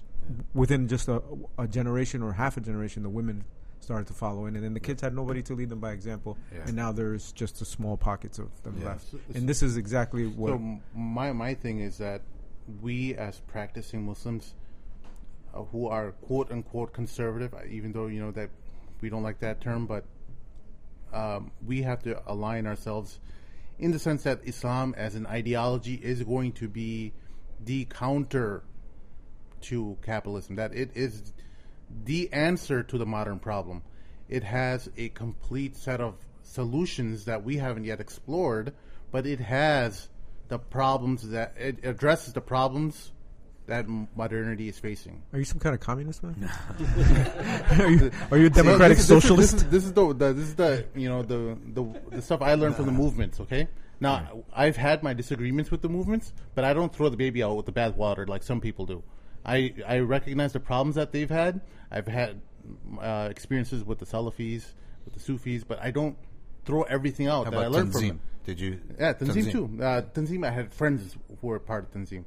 Unfortunately, they ended up being absorbed by some of the major Muslim organizations and kind of lost their identity in Chicago. But they were much more stronger. Sheikh Rahimahullah.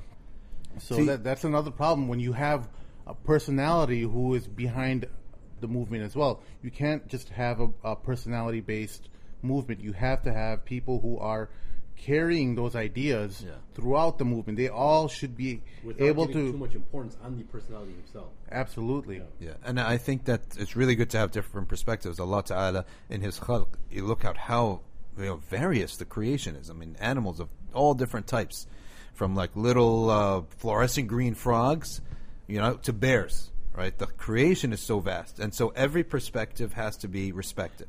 Which goes back to my point on the other podcasters, and that I pray for them. Allah give them tawfiq. They're not my rivals or enemies. I just have my own approach to doing things, and I hope they're successful. I'm sure. And you guys have a view or a place where a type of Sunni Muslim could go and listen and get all these views of what's out there.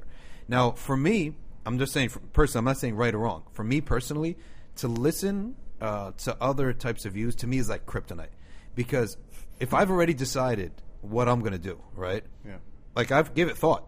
And get a lot of thought. And I bounced around, all these views, just like you did in college. I was born with a set of views, right? I bounced around, but once I came upon something, now that thing to me becomes a target. Yeah. And you need to follow that. To me, in my world, I've already thought about it. Now everyone needs to go there. Yeah. We need to go there. If I look left and right, that's like kryptonite to me. It's like my focus is going to be off. My energy is going to be undone. Yeah. So that's why, to me, everything's got to be focused. Repeat the same message. Focus, target, repeat the same message, right? And over the years, it gathers a ball, right? It's like a snowball. Over the years, it's going to gather more and more momentum, and it's going to get bigger and bigger. Yeah. So that's a good difference, right? Yeah. It's a good difference because you guys are like a platform where you can hear the Sunni response as well. Like, you're going to offer what the Sunni listener would be like thinking, and you're going to ask that question. So it's not going to be a completely just a platform for everyone to tout their horn. No. Yeah. But so in that respect, and from the way that just I guess it's everyone's nature, is that this is what it is, and this is where we're going. Everyone's coming with us, right? and in 20 years we'll see what happens. What we've identified is, at least among us, and I'll speak about myself more than Muin and Sheikh Amir, but for me it was identifying that my baseline emotions are actually more in line with the liberal American or the liberal perspective. My baseline is wanting to do what they're aspiring for. What they want, assimilation and everyone, holding hands and kumbaya under a rainbow.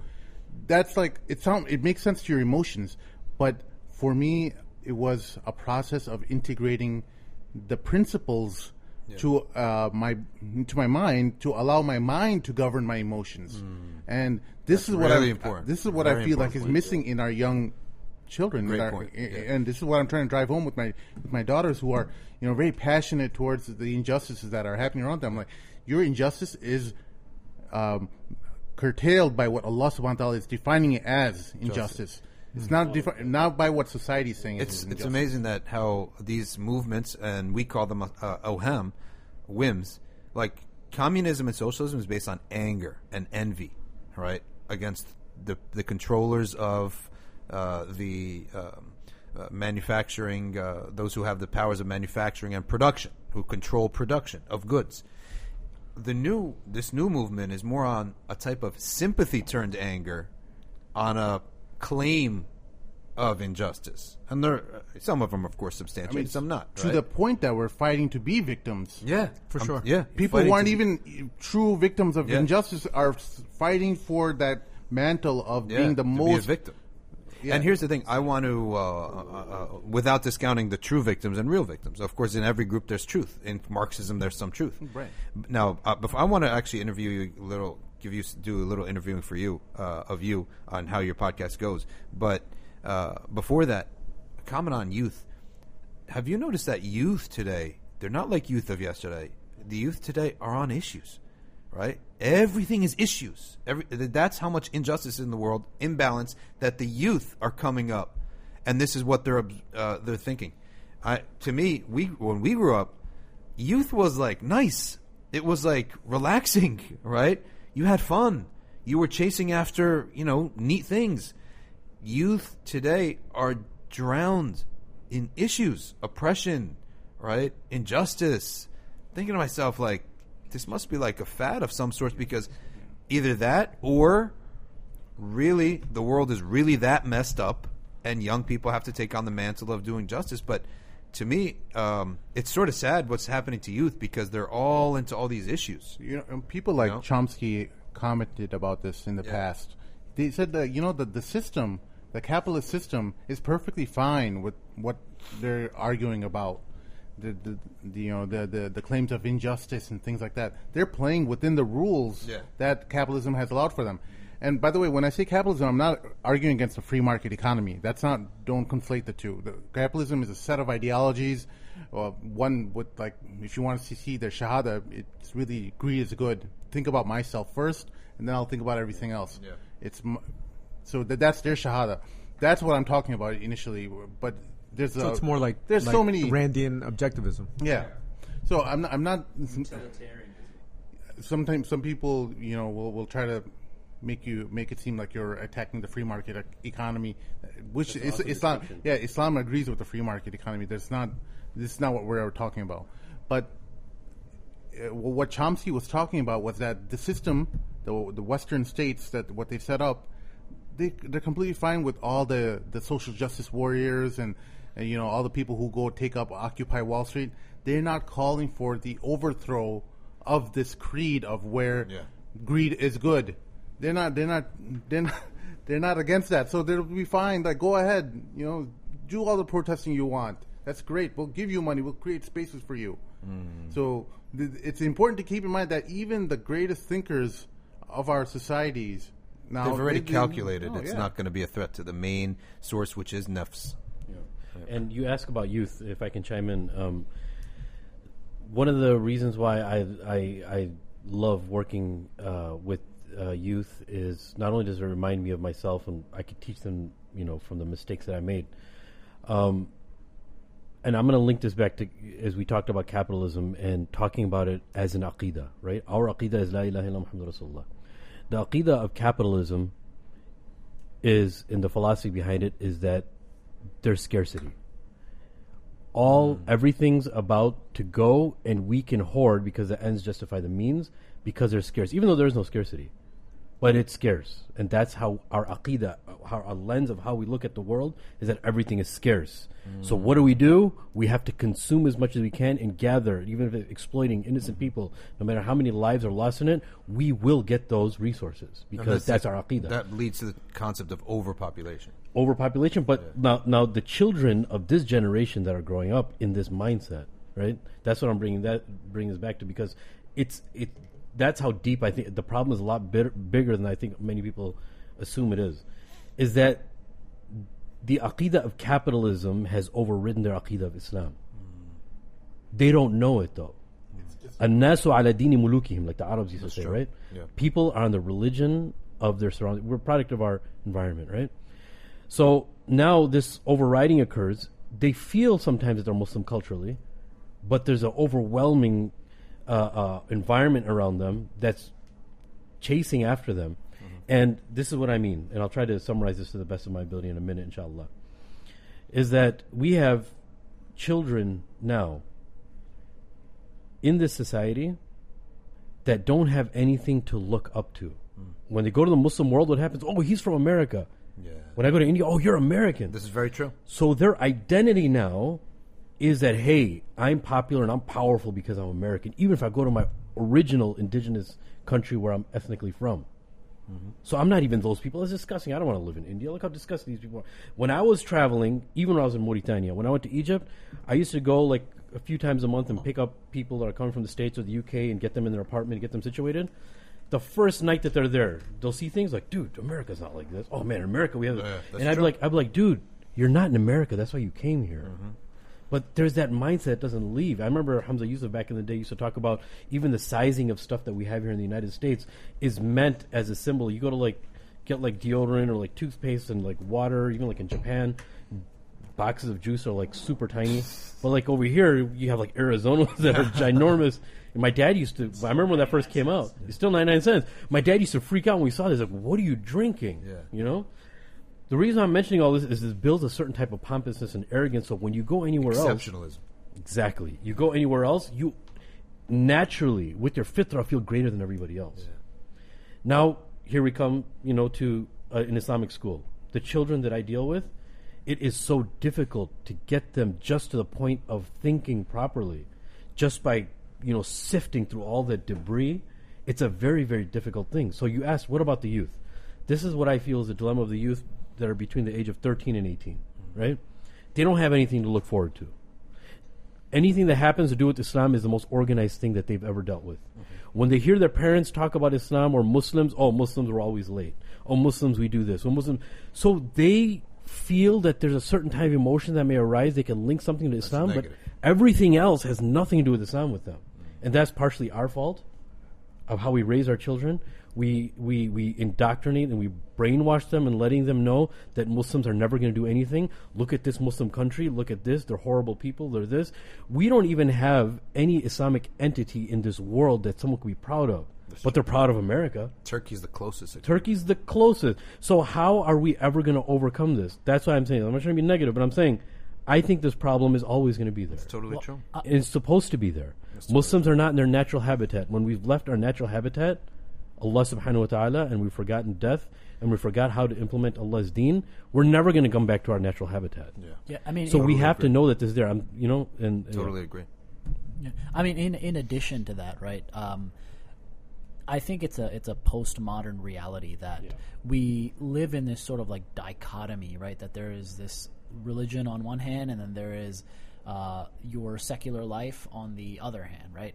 And I think it's not just a American thing. I don't think it's a Muslim thing. I think this is really like a postmodern reality, right? Yeah. That everybody just has this dual lifestyle, right? Where your internal beliefs are what you have, and the paradigm that we almost live in is not through the lens of God and the Rasul sallallahu alaihi wasallam. Even for like let's say like Catholics, right? Let's say like 200 years ago, right? The paradigm of looking at the world, their epistemology was based on the idea of God and Jesus Christ and, the church and everything about it. Over time, I think what has happened is there has been this sort of split between what your beliefs are and what the world says that, this is what's correct. Muin, you hit the nail on the head. Why aren't our communities in the West experiencing the same type of tribulations that the Prophet ﷺ and experienced in Mecca with his Sahaba? Because, in my view, is because they were challenging every aspect of the society. The Quraysh really understood what Rasulullah was actually doing was overthrowing the establishment and implementing justice and mercy as Allah subhanahu wa ta'ala defined it to be. And unless our leaders over here are delivering just this spiritual aspect of our religion, you're not really challenging anybody. This is why they haven't come down on us in any serious level. Those who did, they were gone off on the violent path, and they made the, in my view, erroneous decisions where they felt like they had to use violence in terms of pushing this view. But I feel like right now our message is with the mind, and we can challenge the status quo with our tongues, and we should be able to provide a complete picture of what the religion is. I think the problem starts, fairly deep, right? Like the way we even look at the world from the way we look at the world, let's say like materially, right? Many, many years ago, like hundreds of years ago, I would say even before like Protestantism period, before the French Revolution, the world was looked at through the lens of God, right? Yeah. Now it's not, right? So even as Muslims, when you learn like Aqidah, right? So say like basic Aqidah 101, a person gets a headache, right? They take a pill, right? Aqidah 101 says that the pill is not what cures you of the headache, right? It's Allah Azza wa Jal that cures you of the headache, right? But you take the pill because it's the Sunnah of Allah Azza wa Jal, right? But the problem is, we living today, it's in our nature to just think it's like no, it's the pill that's actually solving it. You make dua, that's good. Everybody should make dua, but as a matter of fact, I still have to take the medicine. What are you crazy? Like I still have to take the medicine, right? So it's this like dichotomy of like there is like the material world, and then there's like your beliefs that you keep inside it. They don't coincide. Let me ask you a question. Let me ask a question, and the question is, when you say the world is not viewed through, let's say, as Muslims, right, the lens of Allah as the creator and we as his creation, why is that the case? That's the case because the military that won, the guy who won the war, right, doesn't believe that. And the guy who won the war, right, is the one who keeps repeating his version of reality until it seeps into the hearts and minds of the people. His version of reality has no objective difference, right, or power to his claim, except that his group won the wars. And what I'm talking about in general, Europe conquered, right, the world, right? And they choose to view the world like this, right? So this is another myth that those types of people, let's say America, right, or these countries, have control over the world. This is another myth. America can't control what's going on in Detroit, right? They can't control a lot of the streets of New Haven, right? So this is a myth that is in a lot of people's minds, right? Please. That's an awesome point. When they carry a American-made iPod, American-based search engine, they start to imagine that there's there's one power that you can't grasp, get out of, and it gets in your mind, and you start playing the role of the one who's the lamb that's about to be slaughtered. But if you think about it, it all begins in the mind. Absolutely. And it all begins and the next step is to start saying it. And the next step is to keep saying it. That really, if at any time, things could change real fast, way faster than you can imagine. Did you see how fast the Arab Spring happened? America really didn't want it to happen. 11 days, 0 weapons, right? Egypt, 11 days, 0. Now, I didn't support it because I thought, like you said, it fit into the capital thing of greed, but they still couldn't support it. That stop it. Israel couldn't stop it. Right? The Muslim mind, the youth, everyone has to get this mentality, get this image and break it. It's a sanam. It's an idol that we live in a world where there's 2 big hands on it, right? One with America, one with Israel, right? On them, and they're in complete control. They are not in control, right? And we don't talk. We don't. Our dog is not barking, and if it did, look, how many times they tried to knock down Erdogan? Right? And by the way, if he gets knocked down, someone else will come. Maybe not in Turkey, but wherever else. But he's a man who took a couple steps, and wait a second, no one pushed me back. Right. And he's taking more steps. They tried with that ridiculous coup of theirs that failed. American-backed, Gulen-supported coup failed. Right? Why? Because the people didn't want it. Right? And Erdogan, the whole teaching, he's part of a group. So this is a myth, and we have munafiqs and cordolos running the world right now. The Muslim world is. You see this guy Cordolo? And he's like kept at the edge, right? What happens if he was to rule the Kai tribe? Are you talking about the show? Yeah. Okay. So there. Anybody who's not. I've seen a couple episodes of it, right? But Dr. Shadee is referring to the show Resurrection at Tool. If you've seen it on Netflix. If you haven't, it's a great example of what a munafiq is. He symbolizes, because the whole thing is symbolism, right? He symbolizes the munafiq. Exactly. These guys rule today. They rule that symbol, that archetypal symbol, that his vision is not in line with your vision. But he'll talk the good talk, right, so as not to get expelled. And then as soon as he get a chance, he'll disrupt your vision. I can guarantee you, at the top levels of government of these nations, because our vision, and we should repeat this, is to tear down all these borders. Who has convinced a Moroccan and an Algerian that they're 2 different nations? Why? Look, Morocco and Algeria, why are you 2 different nations? Let's not even just say, let's just take 2 nations at a time. Syria and Lebanon, why are you 2 different nations? Misr Sudan. Lebanon and Tunisia. Okay? Now, can you imagine that I said this one time to a Moroccan guy, I think it was Algerian and Moroccan, and he said, "But brother, think practically. How would you have Africa Cup?" What? Like, are you? What are you thinking? This is the colonizing. By the way, the answer to why we have those countries is very simple.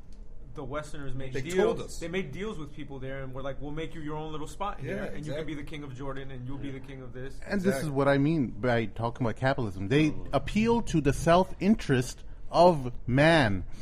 They appeal to your interests of the nafs. And this is when people are wondering why Muslim countries don't solve their own problems, and why are genocides of Burma and East Turkestan and Syria are happening. They're appealing to the leaders of the countries. Capitalism appeals to their self-interest, and they're like, "Wait, why do I need to stick my neck out when it doesn't need to get involved?"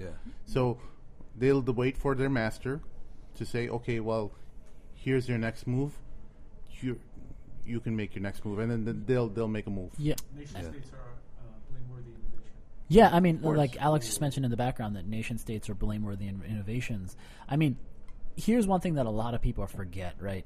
That the world wasn't in the amount of peace that it's in now, believe it or not. Right? And the historians call this like the long peace, right? Because we haven't actually had a great war since, World War II, really. We're like actual countries. We're fighting with other countries. It's like, we're not the way we say peace, we don't mean like peace. We mean globally, right? And especially America. I mean, people who are living inside America, we sort of, this generation is, the past few generations have been privileged to be in this like long peace where America is sort of at the top of the, chain here. Before World War I, nobody cared what America had to say about anything, right? And if you lived then, nobody cared, right? It's like right now we look at like China, or like let's say we look at a smaller country like let's say from a political power perspective, a smaller country like Indonesia. Americans don't care what Indonesians have to say. I mean, that's how the world viewed America, 200 years ago. Nobody cared what Americans had to say. And American Muslims, I think, are almost in this position too, right? Which is like, there's this sort of American Islam. It's like, it's sort of the better version of Islam. We've like mixed with people. We don't have all these problems that the rest of the world have. Egyptians are like this. Indians are like this. The Deobandis are like this. The Barelvis are like this. I mean, you can only say all these things because you're privileged to live in a place like this, right? We've overcome the Western injected homophobia that never used to exist. First of all, there's this perpetual idea of America being the superhero of the world. That it was the one that saved the world from the Nazis. First of all, America came very late into the war. You think they were, being isolationists? No, they were waiting for the rest of the world to blow themselves up, and then they will come right when they absolutely need us. When they're on their knees and they're going to be in a lot of debt after the war is over. They made a calculated move. This is not something about. If they could have smashed Germany very well earlier on in the war, but they waited and waited. Okay, when the dust settles, we'll be the ones who will be the strongest economic power. Let them all use their resources in defeating Germany, but we'll come up later. And what happened after World War II? All these countries came to America with hands open. They were like, okay, and look, that's the sunnah of life, and that's the sunnah of the creation. Countries come up and come down, and now you see China edging in. Right, and you see just the feeling in America is really negative. It's just there's no unity on anything. So it's over. The story's now in the sunset. It's riding on the success of the past. So it'll still be a player in the world. But for us, I believe in the saying, build it, and they will come. Yeah. Right. So you just got to know where do we need to be. And I'm only one guy, right? Yeah.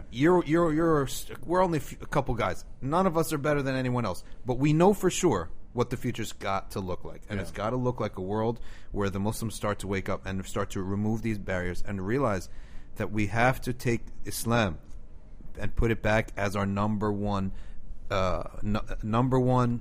goal and target. And you'd have to do a lot of dawah to the Muslims themselves, the Arabs in particular. That's the main dawah. They need to be given dawah, right? And that's where, I think it's the perfect segue into this idea of daruri knowledge, right? I mean, that's the next things we sort of had on the list here is we kind of have spoken about the American Muslim community. We've spoken about, some of the things we've learned from podcasting. And the next thing I'd like to talk about is, this idea of what is necessary knowledge to know as a Muslim, because as, Imran mentioned, we have a tidal wave coming where the important facets of the deen are just being forgotten completely, right? And what is actually known by necessity, right? And what is the absolutely obligatory knowledge you have to know is strangely forgotten about, right? Now, so if Sheikh Amir or Dr. Shadee, if you guys could speak about that, and then we can sort of segue that into the discussion. Okay, so I'll begin with that, but just something crossed my mind that I want you to just maybe put it in your back burner and maybe you could fit it in somehow. It's marriage season, right? Everyone's getting married. You talk about American Muslims and whatnot. It's now, July 20? You're off to a wedding. I just went to a wedding yesterday. A friend of mine is having a wedding today. It's marriage. So maybe we can throw into our list of topics, at least at some point, touch upon the issue of American marriages. Marriage, how to get married, weddings, how to be married, what to do with kids, right? So maybe if you could stick that in somewhere. I think that can be after lunch. I think that'll be a good one. So just step up that. Now, on your subject of daruri knowledge. Now, when we talk about Islam, we talk about anything. When you talk about any idea, any set of ideas or anything, it's defined. It's a term that defines a set of principles, a set of ideas, okay, that are unique to it. And any set of ideas has to have a document that outlines it, a chief document that outlines it. And what that chief document repeats over and over and over and over and pops out at you is the essence of what that ideology or doctrine or religion or whatever it is. Okay, so communism, you can't, or vegetarianism, for example, you cannot have a vegetarian steakhouse, right? Because vegetarianism, well, there's no chief book on what vegetarianism, but we all know that it is that you're not eating meat, okay? So you cannot have someone who eats meat and is a vegetarian. Why? Because there is a core idea that defines vegetarianism. The same thing is with Islam. Now, what are those core ideas? That's the next question. So we all agree now that every name, everything has to have a set of ideas that cannot be contradicted. If you contradict it, you're not that thing. You're not. There's no free market communist, right? So it's well known. So likewise, in Islam, we're quite lucky, fortunate that there is a set of documents that inform us what Islam is, the Quran and the Hadith. So what pops out from these documents over and over and over and cannot be disputed, we call that in Arabic mutawatir riwaya, right? We qat'i ad-dalala, which means it's repeated over and over. It's not a one-off comment. Okay? You don't make a doctrine on a one-off comment. It's a repeated over and over and over, so much so that no two people can disagree that was said. Yeah? Like no two people disagree in America that Trump wants to build a wall. It's mutawatir. He can't ever walk that back, right? Okay.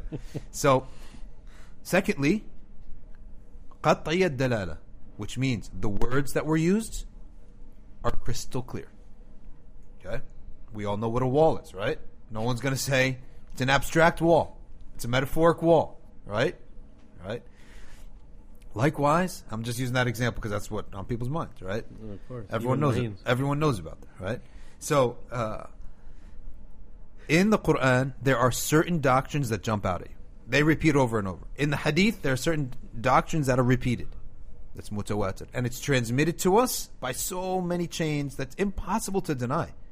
Secondly, you look at what those verses are, hadiths are. The words are crystal clear. No discussion, right? That's the list of those things, okay, is what defines a Muslim. Now, a Muslim can consist of someone doing it correctly, someone doing it wrong. Just because you're a Muslim, you've only gone halfway. You have to do it right. So I'm a vegetarian now, and imagine I say, listen, I'm a vegan, I'm a vegetarian, I'm one of you guys now. That's two different things, by the way. Yeah, it's two different things. Okay, let's stick to the vegetarians, right? Let's say I'm a vegetarian. Yeah, everyone knows there's two different things. I'm just saying, like, that group of people. You know, the Whole Foods type? The Whole Foods type. Right? That group of people. Okay? Those types. But all I'm eating is, let's say vegetarian. All I'm eating is chips, ice cream. I'm a Republican, right? You know, I'm racist. Wait a second. I'm eating chips and junk all day, but I just don't eat meat. But I eat everything else. But wait a second, you're not doing it right. You're not really one of us, right? Can you imagine like a vegan Trump supporter and goes to Whole Foods? He'd be kicked out, right? Like, okay, you entered the realm of being a vegetarian or a vegan, but by being a racist Trump supporter and you don't care about your weight and you don't exercise, you're not really doing it right or wrong. Because there are secondary matters that are part of this meaning. Secondary matters are those which are qat'i ad-dalala, but not mutawatir riwaya. And when you take that, that's what forms what we call Ahl Sunnah wal Jama'ah. It's not what we call it. Ibn Abbas said it. He's the first person to say Ahl Sunnah wal Jama'ah. Because those Sahaba had to define, okay, there are Muslims. Yeah, they're Muslims. Khawarij are Muslims. But are they doing it right? How do we define doing it right? Is it all up to interpretation? No. There's certain things that are qat'i ad-dalala, which means qat'i is absolute or definitive, not questioned in terms of its terminology, its meaning. For example, Prophet ﷺ did Isra and Mi'raj physically with his body, not in a dream. Is it mutawatir? No, you don't see so many hadiths there, but when you do have a hadith on it, it's very crystal clear that he did Mi'raj to the heavens with his body, not in a dream, when you research it. Okay? So that's something that forms the next phase of doing it right, which we call Sunni, or Ahl Sunnah wal Jama'ah, Sunni for short. Right? And those who are going against those, very crystal clear. The text is right there. If you look at it, you can't interpret it any other way. Yeah, you can't say that Muhammad is not the last prophet. Yeah. Right? That's qat'i. You can't say Allah. That's There's qat'i. more than one Allah, Yeah. right? You look at it and it is what it is, right? Yeah. It's not open to interpretation. Did Allah mean by one Allah something else? No. When He says one Allah, it's one Allah. Yeah. So that's even at the level of Islam. And then at the level of Sunnah are those things that you'll find them in Tahawi, for example. For example, that we said the Isra and Mi'raj. Or for example, that the Khalifas after the Prophet were Abu Bakr and Umar and Uthman and Ali, and the Muslim accepted that. Sayyidina Ali accepted it. Okay? His tongue never uttered anything else. Yeah. Right? And he wasn't a munafiq. So when he uttered it, support with his tongue, he meant it with his heart. Yeah. Otherwise, you accuse him of nifaq or weakness. Pick one. Yeah. Because the record tells us he gave his hand to Abu Bakr and he lived under Abu Bakr and he respected Abu Bakr and he named his son Umar. He named two sons Umar. So either he's munafiq. Stuff I need to say. It's nifaq. Yeah. It's hypocrisy or it's weakness. One or the other. Either the person who does that is a snake and he's saying something with his mouth that he means the opposite with his tongue. We call that a snake. Or he's weak. And Sayyidina Ali is impossible for him to be either one.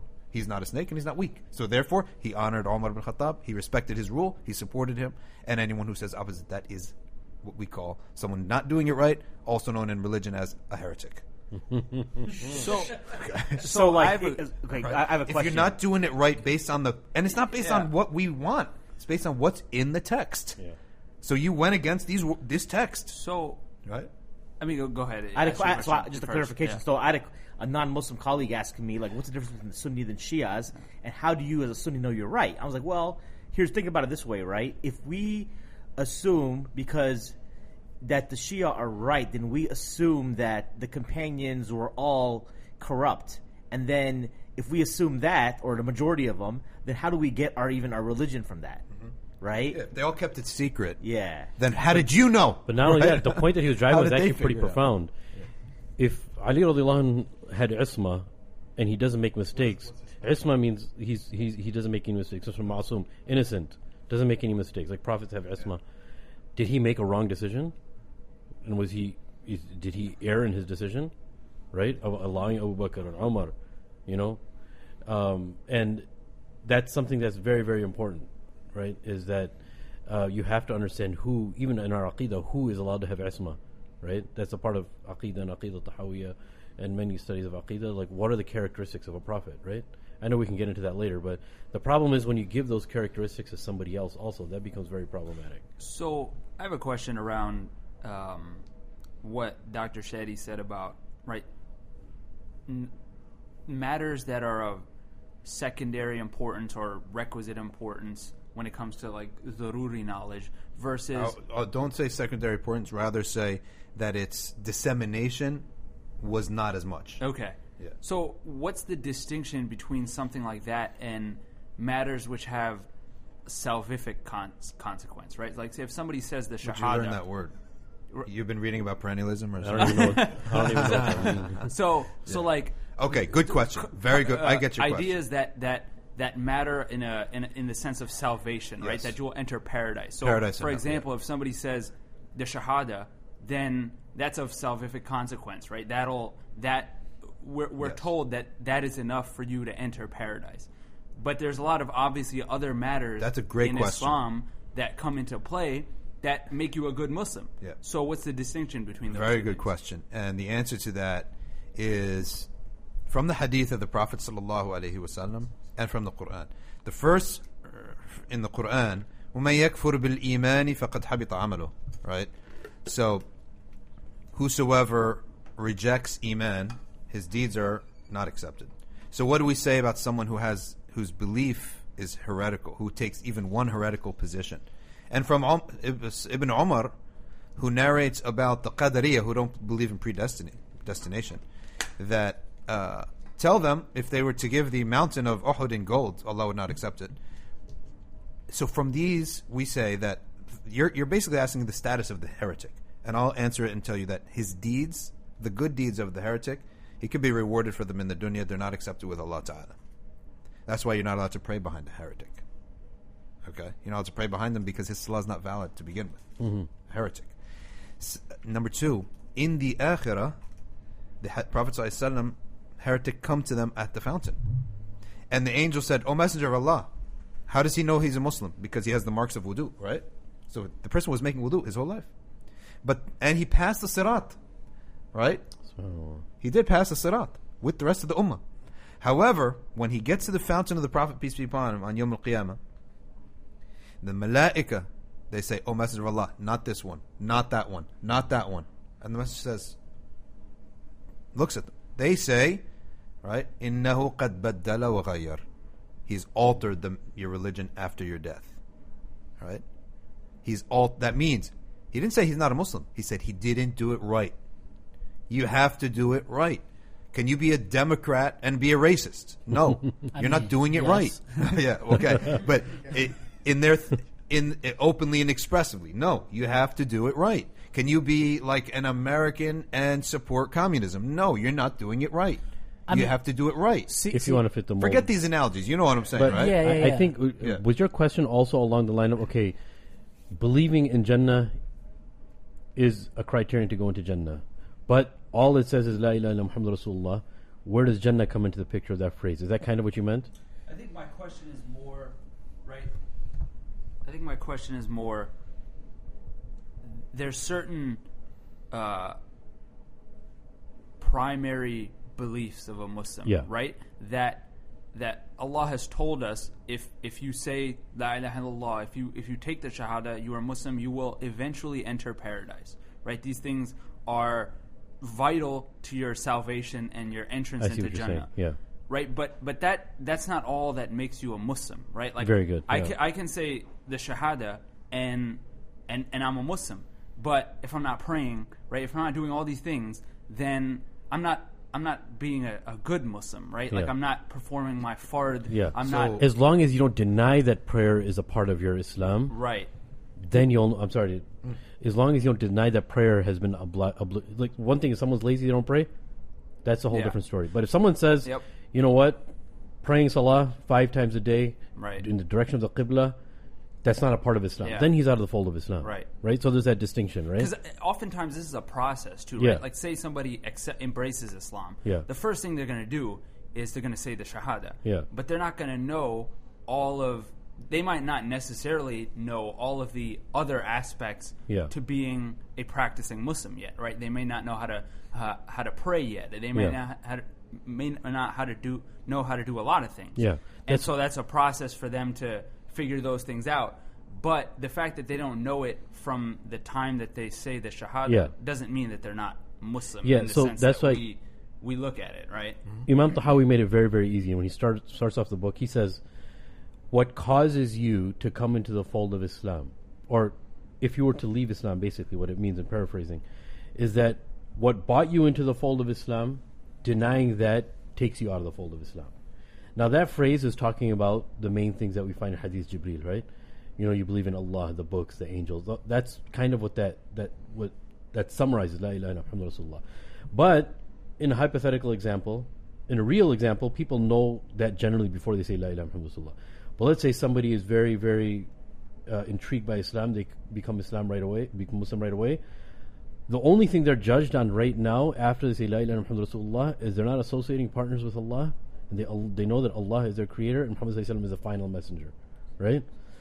After they accumulate a little more knowledge that, okay, there's books, then they have to believe in the books. They go down the list. Let's say they learn one of the things every day, right? About Jannah. They learn about Jannah. Okay, now they have to believe in Jannah for that La ilaha Muhammad Rasulullah. You can say La ilaha Muhammad Rasulullah, but if you say that there's no such thing as Jannah, I believe La ilaha Muhammad Rasulullah, there's a problem with the belief. That's what the study of Aqidah comes about. Right. You denied what was mutawatir, as the Sheikh mentioned. You know?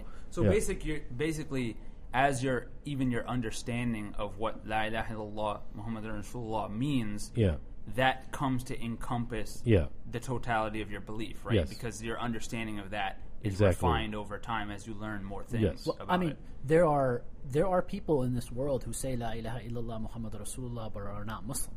So let me give you two clear-cut examples which we can all agree upon, right? There are the Qadiani who do say La ilaha illallah Muhammad Rasulullah, but by Muhammad they don't actually mean that he's the final messenger. There can kind of be someone after him as well. And then there are people that say that Muhammad is some dude from Chicago, right? Like the Nation of Islam, right? They're still saying La ilaha illallah Muhammad Rasulullah, but it's important to define. What does a true understanding of that? What does the statement mean? And then along with the statement, there are certain rules as well, right? So when you say Muhammad Rasulullah sallallahu alaihi wasallam, right? What is Rasul? What is Muhammad? Who is Muhammad? Right? If you believe that Muhammad is in actuality Abu Bakr, then you didn't believe in Muhammad, right? This is an example. That's a great point, dude. Right? Very simple, but these are like definitions, right? It's like if I say this table is square shaped, and then you're like, that's not square shaped. This is clearly a circle shaped table. Well, it's not how I define square. Also, it also has to do with excuses for people. For example, someone in the South who believes that, who was taught by his evangelical, church that Allah is a different God, like a pagan moon god. So his denial of Allah at that point is not the kufr that we talk about, right?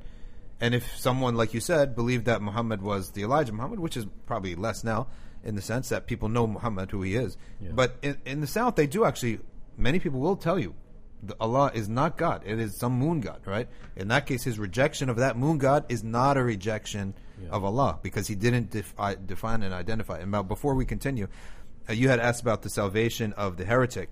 We say that Allah finished that hadith, that the angel Jibreel says to them, فَسُوقًا or that إِنَّهُ بَدَّلَ وَغَيَّرَ, he changed and altered your religion.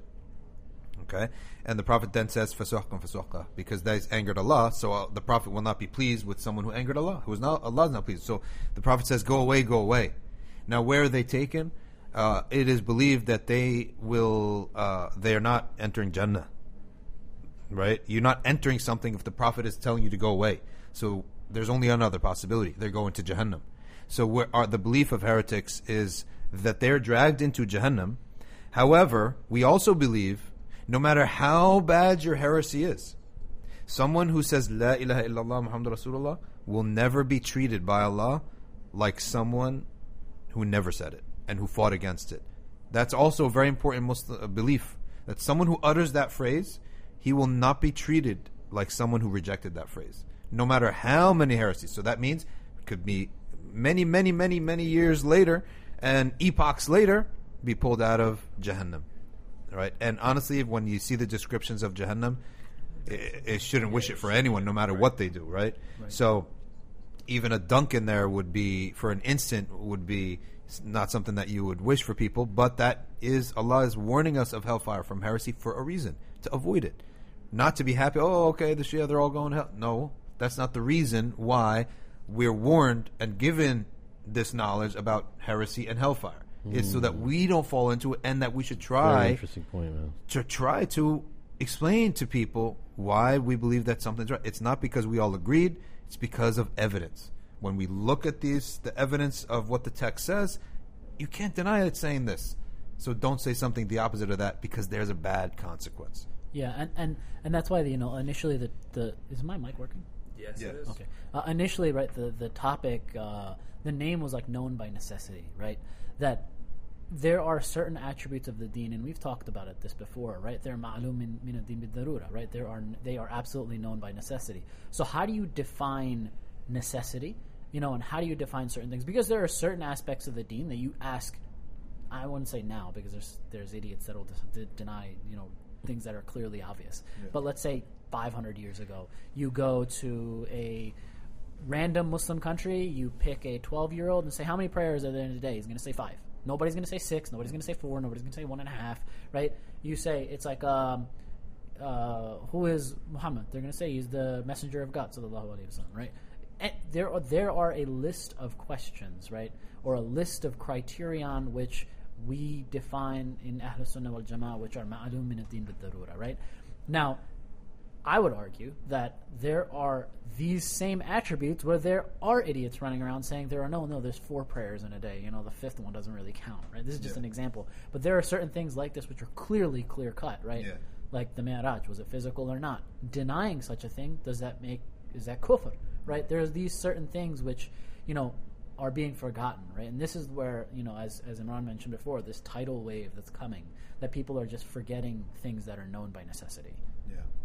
So the concept of known by necessity would be a discerning child in a Muslim environment, right? That's the baseline.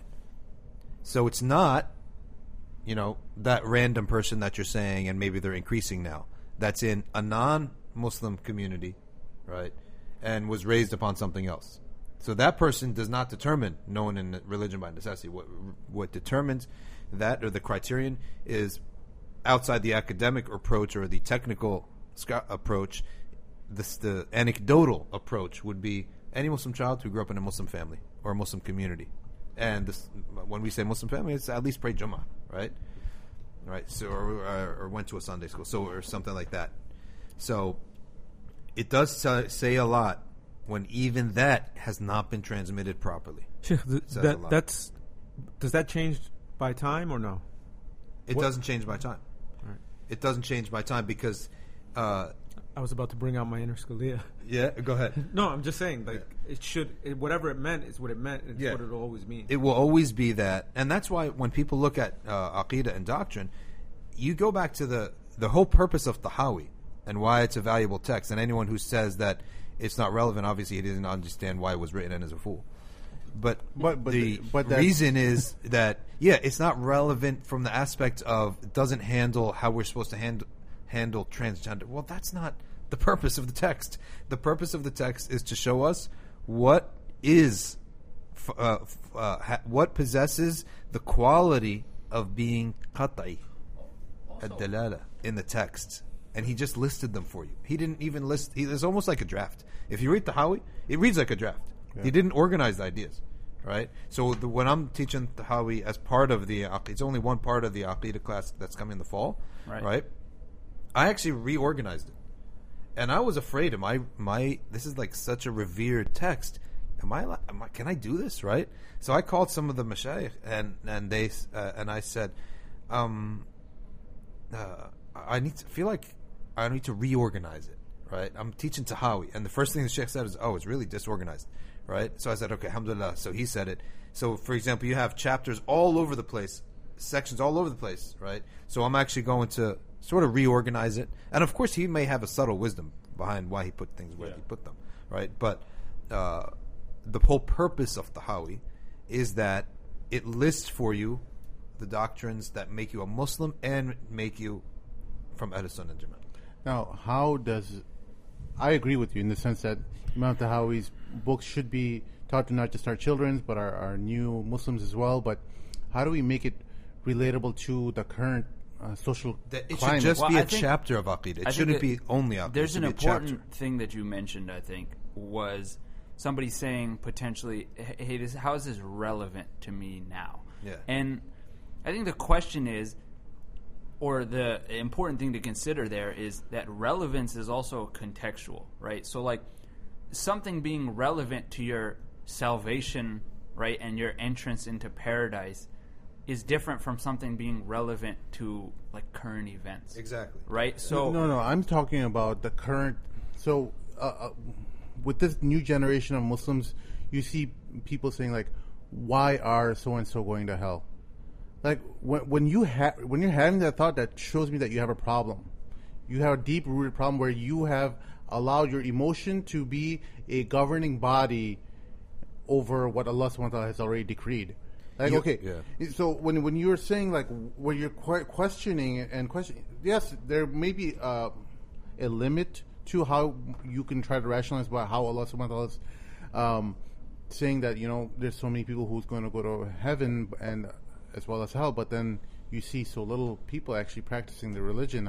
How do you reconcile all these things? Yes, these are with discussions that you can have within the allotted parameters that the Sharia allows. But what we're seeing is a plague of this in our younger generation of Muslims who are growing up with this overly compassionate frame of thought where things that don't really align with their view, it's kind of being discarded. Like Yeah, that's the religious people talk. You know, they call it the RGs.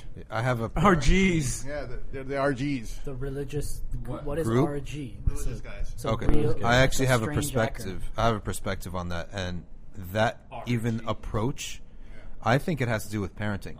It's that no one ever put this person in their place, right? Yeah. So no disciplining as a like for example, your opinion. How are you even with what nerve are you even offering an opinion on a sacred text that you're supposed to believe is sacred, right? It's like, for example, if one of your kids came up to you or some neighbor came up to you and advised you on, how to comb your hair, right? It's like, how are you even having an opinion? Like, who are you even, right? And also, it's like what things people consider sacred. If somebody was like, "Oh, I think the Constitution of America is wrong," everybody would be like, "Whoa, that's a sacred document. That's a foundation of our country, right? You can't touch that. You can't even get close to that." Because we have been taught our place relative to that's that very document. true. Right? But to separate what I think you're talking about, you may be talking about two different things. The text itself is not meant to be a type of text that's promoted amongst people to fix their aqidah. Rather, it's giving you guidelines, right? No, so let me just finish. So what I mean is that it's not meant for you to have extreme detail. The reason why Imam al-Tahawi gathered this is that, number one, he wanted to make a very, very simple styled text. Number one, simplicity. Number two is that what the ummah agrees upon. He didn't want to get into... I agree with you on all that, those tenets and everything. My position is that you could agree with all those tenets, but you're still falling into kufr by allowing your... I'm getting to that. I understood what you said. So this is just like how we said about the prayers, right? Yeah. About the daily prayers. 5, that's just... Or let's talk about the 5 pillars of Islam. That's just a summarization of what your bodily function has to do to worship Allah. It's not all of Islam. Aqidah Tahawiyya is going to tell you the basic things that you have to do in order to be in the fold of Islam, right? That's why there's explanations of that now. Now, a contemporary explanation, mashallah, what Sheikh Shadee, I'm pretty sure, is doing, is that he's going to relate the tenets of Aqidah Tahawiyya to 2018, basically. And he's going to be, inshallah, tackling those issues that people, they don't realize are taking them out of the fold of Islam. So the reason I'm mentioning this is from Imam Tahawi's time to our time, there's going to be many different explanations based on its time and place. Because how the Tabi'in understood the Aqidah, there's a different type of explanation than that's going to require here, right? So just to put that in perspective, and the thing is that as far as the organizing of Imam al-Tahawi in the text, the organization there is of what I like to say, is there's hikmah behind the madness, and I don't mean that in a condescending way because it's an awesome text. The first thing is that he starts off with Allah's attributes for the first 6 lines, and then he talks more about Allah, and then the section talks about Muhammad sallallahu alaihi wasallam, right? And then he breaks the numbers off in sections. Yeah, he didn't talk about why this number starts there. He sectioned it off. But what makes this awesome is he left fiqhi issues for later. What do I mean by fiqhi issues? Now, there's a very clear distinction that has to be made. There's a big difference between aqidah and fiqh, right? Aqidah is belief, fiqh is bodily how-to-dos, right? But why did he include fiqh in here? He talked about the mas'h of the khuffain, right? The wiping of the sock. Why would you include that in an aqidah text? It has to do with fiqh. It's because the narrations of mas'h al-khuffain came so much, wiping over the khuf or the socks, that it is impossible to deny that Muhammad sallallahu alaihi wasallam did it. Yeah. If you were to deny that Muhammad sallallahu alaihi wasallam wiped over the khuf after knowing that it's mutawatir, that's bounds of going out of the fold of Islam, because it happens so many times. Same thing with the miswak. Because you're basically saying all our people who gave us our religion are liars. Exactly. Yeah. Or incompetent. Incompetent, but not only that, you're saying that it didn't happen. Yeah. And Muhammad sallallahu alaihi wasallam, we know that the Sunnah is the second type of wahi, right? We have wahi al-matlu, which is the Quran. Ghayr matlu is the Sunnah, right? You're saying that Muhammad sallallahu alaihi wasallam didn't do it. And you're saying that because that is wahi from Allah, even mas'hab the khuffain. The miswak is also wahi from Allah, but Allah allowed him to put it in his own words. That's what the hadith are, right? So you're saying that the wahi didn't happen when it happened. That's very problematic. It's like saying that this verse is not in the Quran. It's not revealed. This surah doesn't belong in the Quran, right? So not only is it a very intricate and amazing science that is developed, science is an understatement for it, of how we talk about the Quran and the Sunnah and how we solidify our authenticity. But the years that continue to go on in 2020, 2025, we're going to be having more benefits that we're going to be deriving from this wahi of Rasulullah, right? So Imam al-Tahawi, rahimahullah, he included that the fiqh in there to let you realize that there's some overlap in fiqh and aqidah, not on the basic level of aqidah, but there is going to be overlap because of chain of narration of what you started in those things. Yes, in believing in those things. Nobody's saying you have to do it. That's not what the text is saying. We're trying to describe how to do it. Yeah, trying to describe how to do it. That's fiqh. Jazakallahu khairan. That's fiqh. But to say that it never happened is problematic, right? Yeah. And the way that it should be taught is that the Tahawiyah should be a chapter in a contemporary Aqidah text or teaching or curriculum. And you can bring in hot button issues in the under explanations Tahawiyah or put them separately.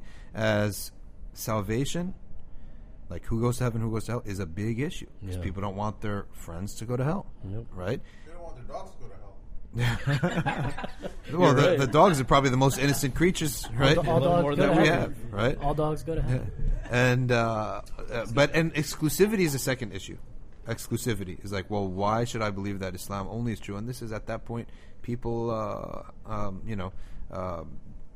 doubting and. I mean, sorry. Yeah. The thing that Sim was mentioning. This is an Aqidah problem that starts more basic even than anything addressed in the Tahawiyah, is that people think themselves more merciful than Allah. So, and they think that mercy means whatever they think it means, rather than what Allah means and the technical definition that it has in the Sharia. Who gave you the mercy that you have? Yeah. He's the source of the mercy. And who gave your mother the mercy that she showed you, when she should have smacked you. Yeah, which also goes back to, the household, the home, of knowing your place. Right? Yeah. Like, I don't know, like, I think they don't understand hierarchies. Exactly. Like, all of our, even Christians, Catholics, I know that they might have something questioned, that they respected their sources, right? The idea of disrespecting it by thinking I have a better idea. Now, of course, there's different types of asking questions. And Prophet Ibrahim a.s. asked a question, كيف تحيي الموتى? But Allah Ta'ala, notice he said, how do you resurrect? Not why do you resurrect, right? Or do you really resurrect? Here, that's assumed. He's saying, how do you resurrect? And Allah, to teach us a lesson, asked, don't you believe? Right? And wait a second, Ibrahim already believed. He's just asking how. He didn't doubt. He didn't say, do you really resurrect? هل تحيي الموتى? Right? So, Allah's teaching us a lesson. When you come in with an attitude of submission, once you do, you can ask what you want. If you come in with an attitude of submission, Sayyidina Musa alayhi salam asked, why do people go to hell? Oh Allah, why do you put people in the hellfire? Allah Ta'ala didn't answer him. Right? Sometime later, Allah Ta'ala ordered him to grow a plot of wheat for the people to eat. So he grew a plot of wheat. He never got an answer to his first question, but he forgot about it a long time ago.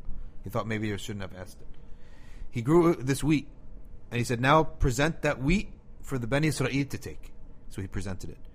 Allah said, this wheat is beautiful, you did an excellent job. However, you left one batch over there. He said, no, that's the wheat that didn't turn out good. He said, what do you do with it? He said, we use it for fire. Right. And also to go back to Sim's question, right?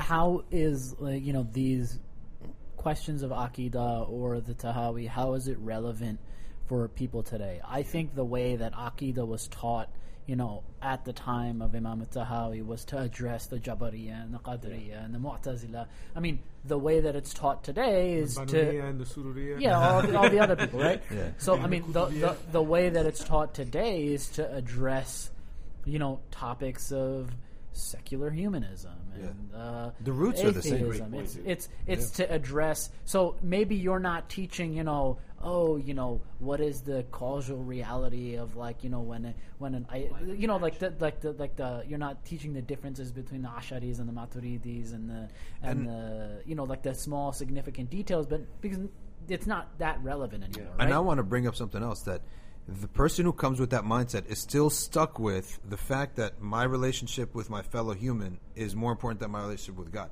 The Tahawiyya, half of it is get to know your Lord, right? That's more important for you to understand you and your Lord than to understand your relationship vis-a-vis some other human beings, right? Yeah. So I think, remember when I put out that thing that the most important thing in the universe is learning about Allah, right? That where is that? That Allah is more important than anything else in this universe. And that's been missing. So Aqidah to us is now, okay, let's talk about this issue or that vis-a-vis other humans. Yeah. Forget humans. How about, do you know your Lord? The biggest kufr is violating hukuk al-ibad, not violating Allah's rights. Yeah, subhanAllah. Yeah. That's how they're viewing it. And we got to say, hold on a second. And they're making up some of those hukuk. Exactly. So we got to tell you, Allah is more important than these people. Learn that first. Be interested in that. If you're not interested in the attributes of Allah, get interested. Yeah. If you get something from this class and you were like, okay, well, I can believe in God. Now, what am I supposed to do with Janet? What am I supposed to do with Marcos? What am I supposed to do with whoever Shia friend of mine that I have? So we said, listen. Shouldn't have Shia friends. We say, listen. We can cover that stuff, but you have a bigger problem. You think that's more important than learning the attributes of Allah? If you're going to get anything out of this class, put Allah first. Know that Allah Ta'ala is more important than all these other things. Yeah. Right? Rasulullah and your love for Him should come before that you care how much is what's going on in the news. Right? That's what you should be care about. And anyone tells you, listen, all this stuff, we could settle it after we've dealt with Trump. Right? It's like, you still haven't gotten the point, right? Because if you die, you're going to meet Allah. You're not going to meet, someone who judged your social activism, right? You're going to meet God. You didn't even know Him. You had one chance. This is your chance. So that's where we want to elevate Allah, because once you elevate Allah and His Messenger, and you become firm, then when they give us direction on how to live, we're strong with it. So I understand that we have to, playing devil's advocate here. I understand we have to learn about Allah and learn about the Prophet Muhammad Sallallahu Alaihi Wasallam. But why do I have to go to this text called Tahawiyya? Aren't there other Aqidah texts out there? Why are we picking that text? There's fine. You can go. No problem. Just learn Fusha. Can I say something? Yeah. So that you can read Barbahari. No, I think we're getting on a really cool track because me and Sim were having a discussion that's going to be the next step after. I think Sim should bring it up because he articulated it very well, but I can bring it up too if he doesn't want to. The first thing is that why Aqidah Tahawiyya? You don't have to, like he said. You can put it in your own words. It doesn't have to be, it could be your own book. But I'll give you a personal story of mine. In my school, they wanted to change the Aqidah books. Like first semester, for 10th grade, we go through Aqidah Tahawiyya. Second semester, we go to Tazkiyat an-Nafs, or purification. When do you guys do Kitab al-Tawheed? We'll talk about that. The reason why I wanted to keep that book on board is to keep people in touch with the original classical text that the Tabi'in wrote. If you were to take out Aqidah Tahawiyya, then all of your books in the Islamic curriculum are going to be contemporary books. We need something sometime that's going to be something that's going to be grounded from the past, something classical. Because when you're talking about relative topics now, and it's a contemporary book, that's cool. But what if you were able to take a book? There's two benefits in this. You get them back to the original heritage of Muslims, which was a writing of Abu Ja'far al-Tahawi. And the second thing is, you're bringing that love back of classical knowledge. And the second thing is, you're able to talk about these same tenets of Aqidah that he talks about and make it relevant to today, right? So if you weren't, let's say that we wouldn't talk about even Tahawi today. Imagine how many people would miss out on knowing what Tahawi was. Yeah. They're going to know, oh wow, he was this, he was a Shafi'i, alhamdulillah he became a Hanafi later. That's really the secret why they want to. He became Hanafi later because he felt that it was the most advanced madhab, mashallah.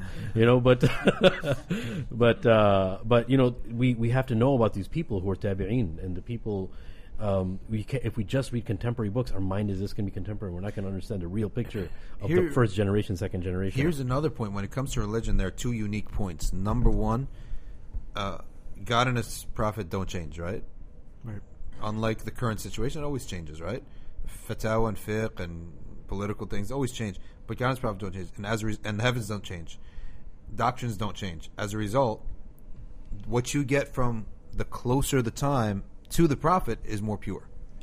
So that's the one thing. As opposed to technology or other sciences where it's the effort of man to come up with these sciences, then what's later is better, right? So it's the opposite. From one aspect. The second aspect is the agreement of scholars. Many people ask, well, if all scholars agree and that's the truth, right, that's the best reflection of the truth, then how do you explain that all the scholars of science, for example, at one point agreed that the earth is flat and they were wrong?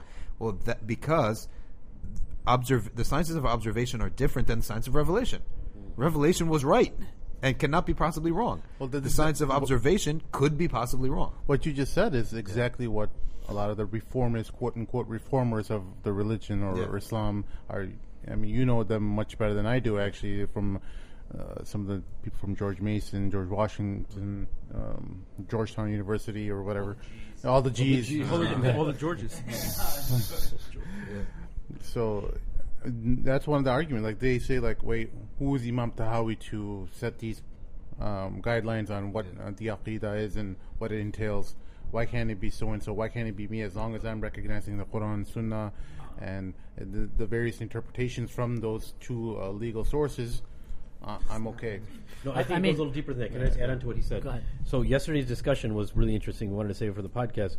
He was mentioning that there's a group of individuals that are saying, okay, then how do we know that what is this classification of mutawatir that you're using, and who is it to decide what is mutawatir and what isn't mutawatir? Even agreeing upon mutawatir is not 100%, and we only agree on things that are qat'i, and the different numbers of people of even voice of what mutawatir was is not even written in gold or in stone, I should say.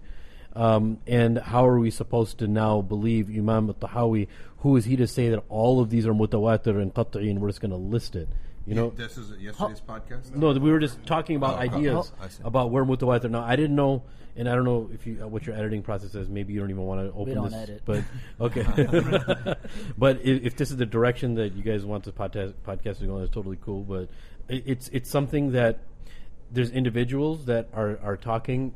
Obviously, they're challenging. I should say the mutawatir criterion. Yeah, the original criterion that the scholars are using to derive, like some of the numbers that they come up with, like 40, and like how are they coming up with these numbers? What's the source of? I mean, see, are these people who just want to get rid of hadith? Is that what it is? I think there's a lot of people who are more like reformers. Because there's reformers, but they're like, who is Imam al-Tahawi to say these are all mutawatir? How does he know when he puts them all down? Okay, before you continue, Muin's going to bring a point right here. They should know, and everyone should know, before they even get into the response, their challenge is insignificant. I like it. It will fall on deaf ears. It will not last. And no one's paying attention. Okay, that's the first thing they need to know. If they're calling into question the credibility of an individual, right? In this case, Imam Tahawi, right? Like, who is he to say this? Well, I mean, that same criticism could be applied to your criticism. That's exactly what I'm saying. Who are you that's exactly to the say point. that he's invalid? Because I could make the same argument based on the same foundational principle, and I'd be just as right as you saying, "Who is he?" Right? If we start going down that route, then nobody can be an authority on anything. Exactly. The reason being is that the credibility of these Sunni imams, the credibility of these Sunni imams, number one, there are so many, and their credibility is so established and undeniable, and there's so many that they are like a mountain range. They're like all men, though. Huh? They're a mountain range, and you have produced for me a spoon of sand, right? So immediately, there is not a contest. We will answer you, but not make sure that you understand that you're not a challenger. Got to put them in their place.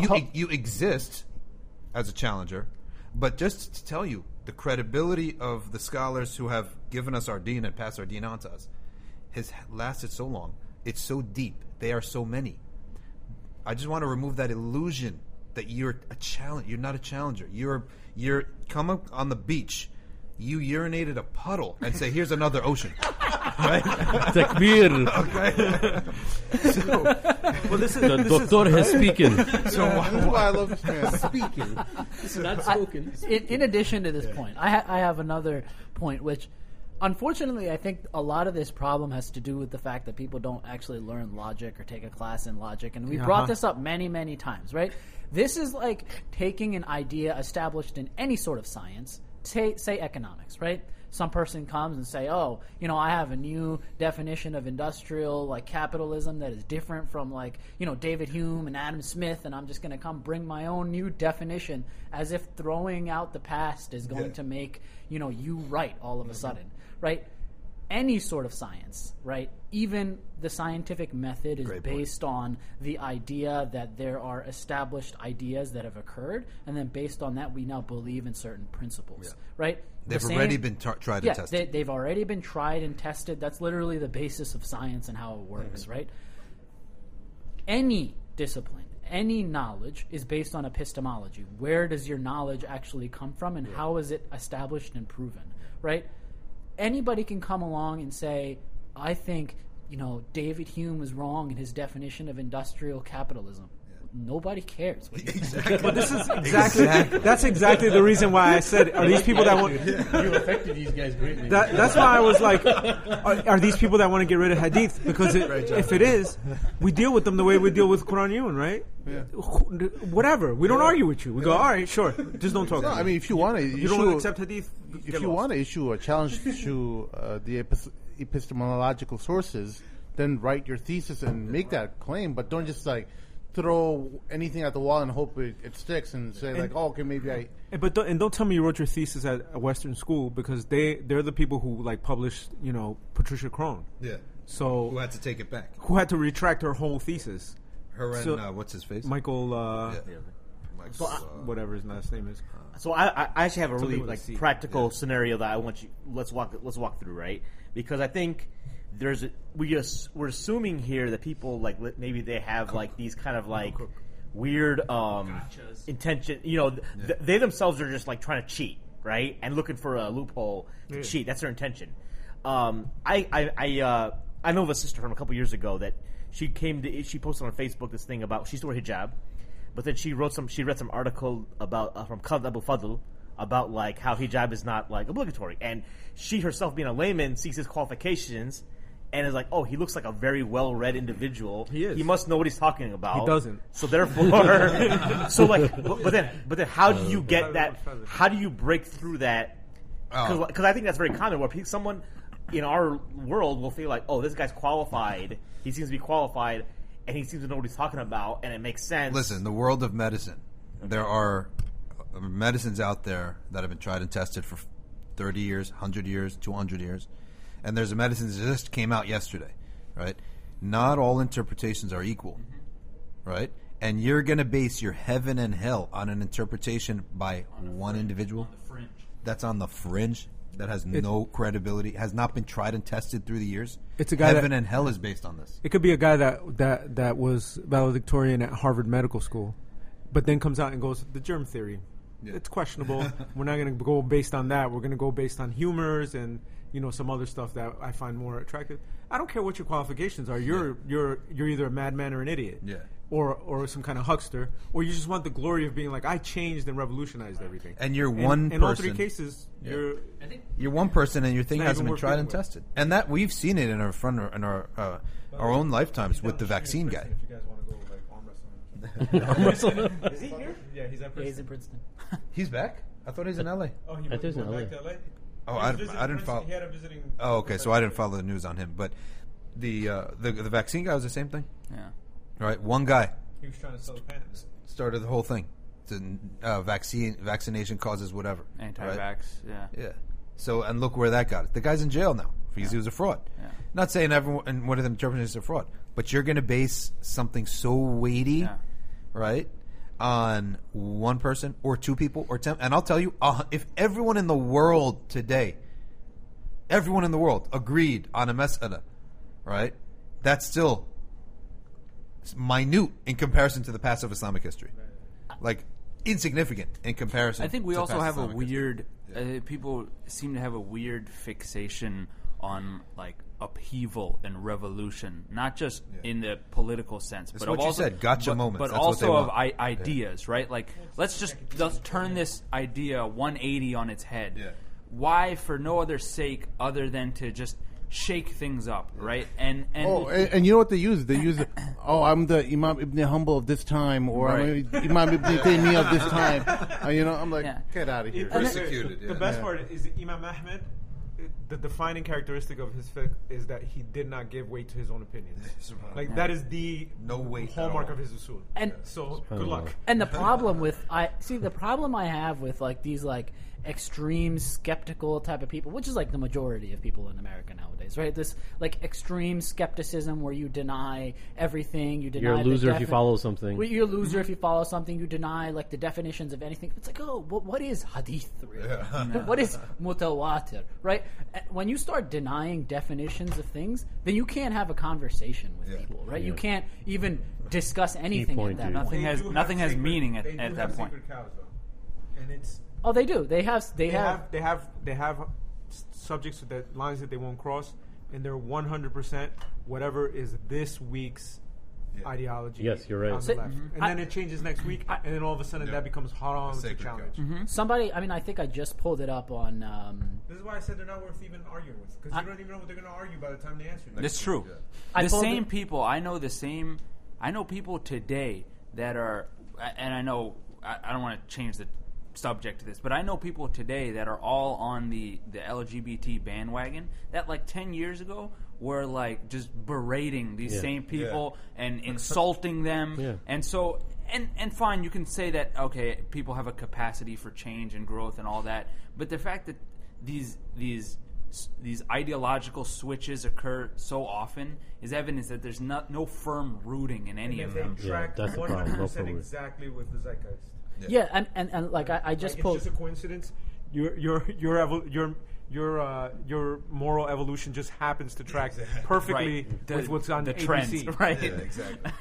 I just pulled it up because somebody sent it to me earlier. There's a Facebook post about that Jersey City is decriminalizing pot, and somebody like posted it up. I don't know who it exactly is. Somebody, I don't follow state government as closely, but it's like they posted up proud to have Jersey City lead the way in like pot decriminalization, and the problem with this I have is like this statement, proud to have Jersey City lead the way. 30 years ago, this same person was probably like head over heels about I hate pot, it causes like all these problems in the world, and it causes like our kids to go astray, all this stuff. These people are weak-minded, and it's. So I cleared his statement. A few years ago, Sheikh Hamza Maqbool actually he told me a great statement, and I remember it all the time. That if you don't have a stance in anything, that you don't have a foundation or a belief in anything, that you're just like a leaf blowing in the wind. Yep.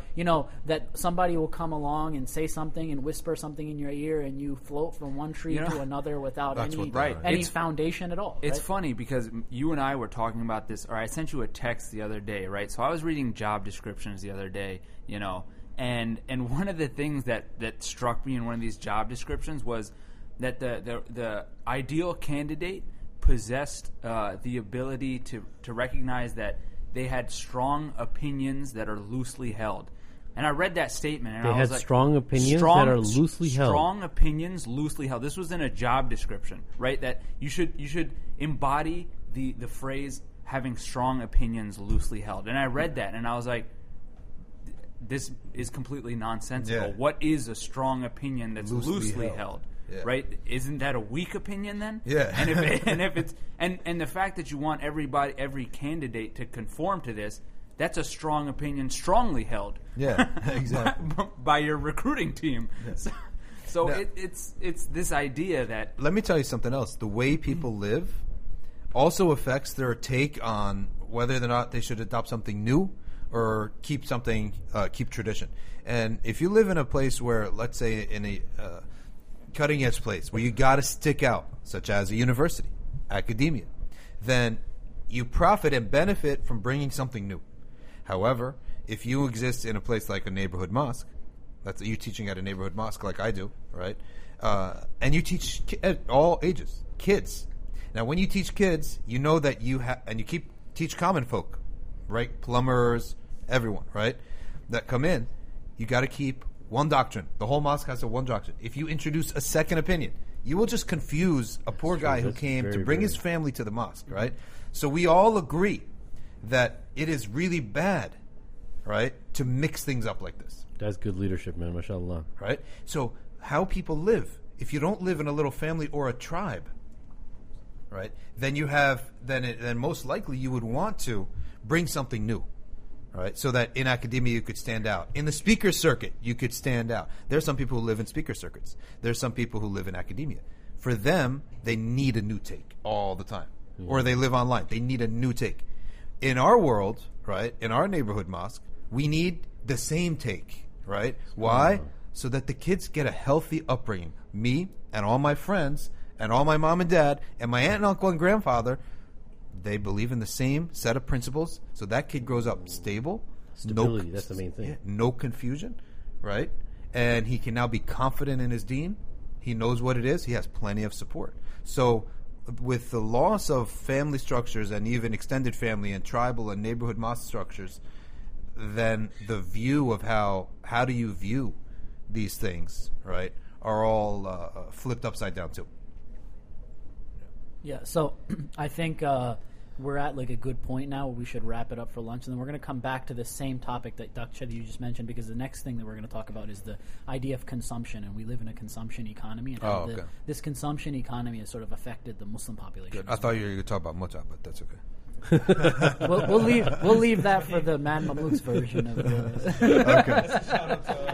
I'm just messing around. All right, we're taking a break right now. All right, yeah, we're going to take a lunch break, and then we'll come back in a half hour. سبحانك اللهم وبحمدك نشهد أن لا إله إلا أنت نستغفرك ونتوب إليك.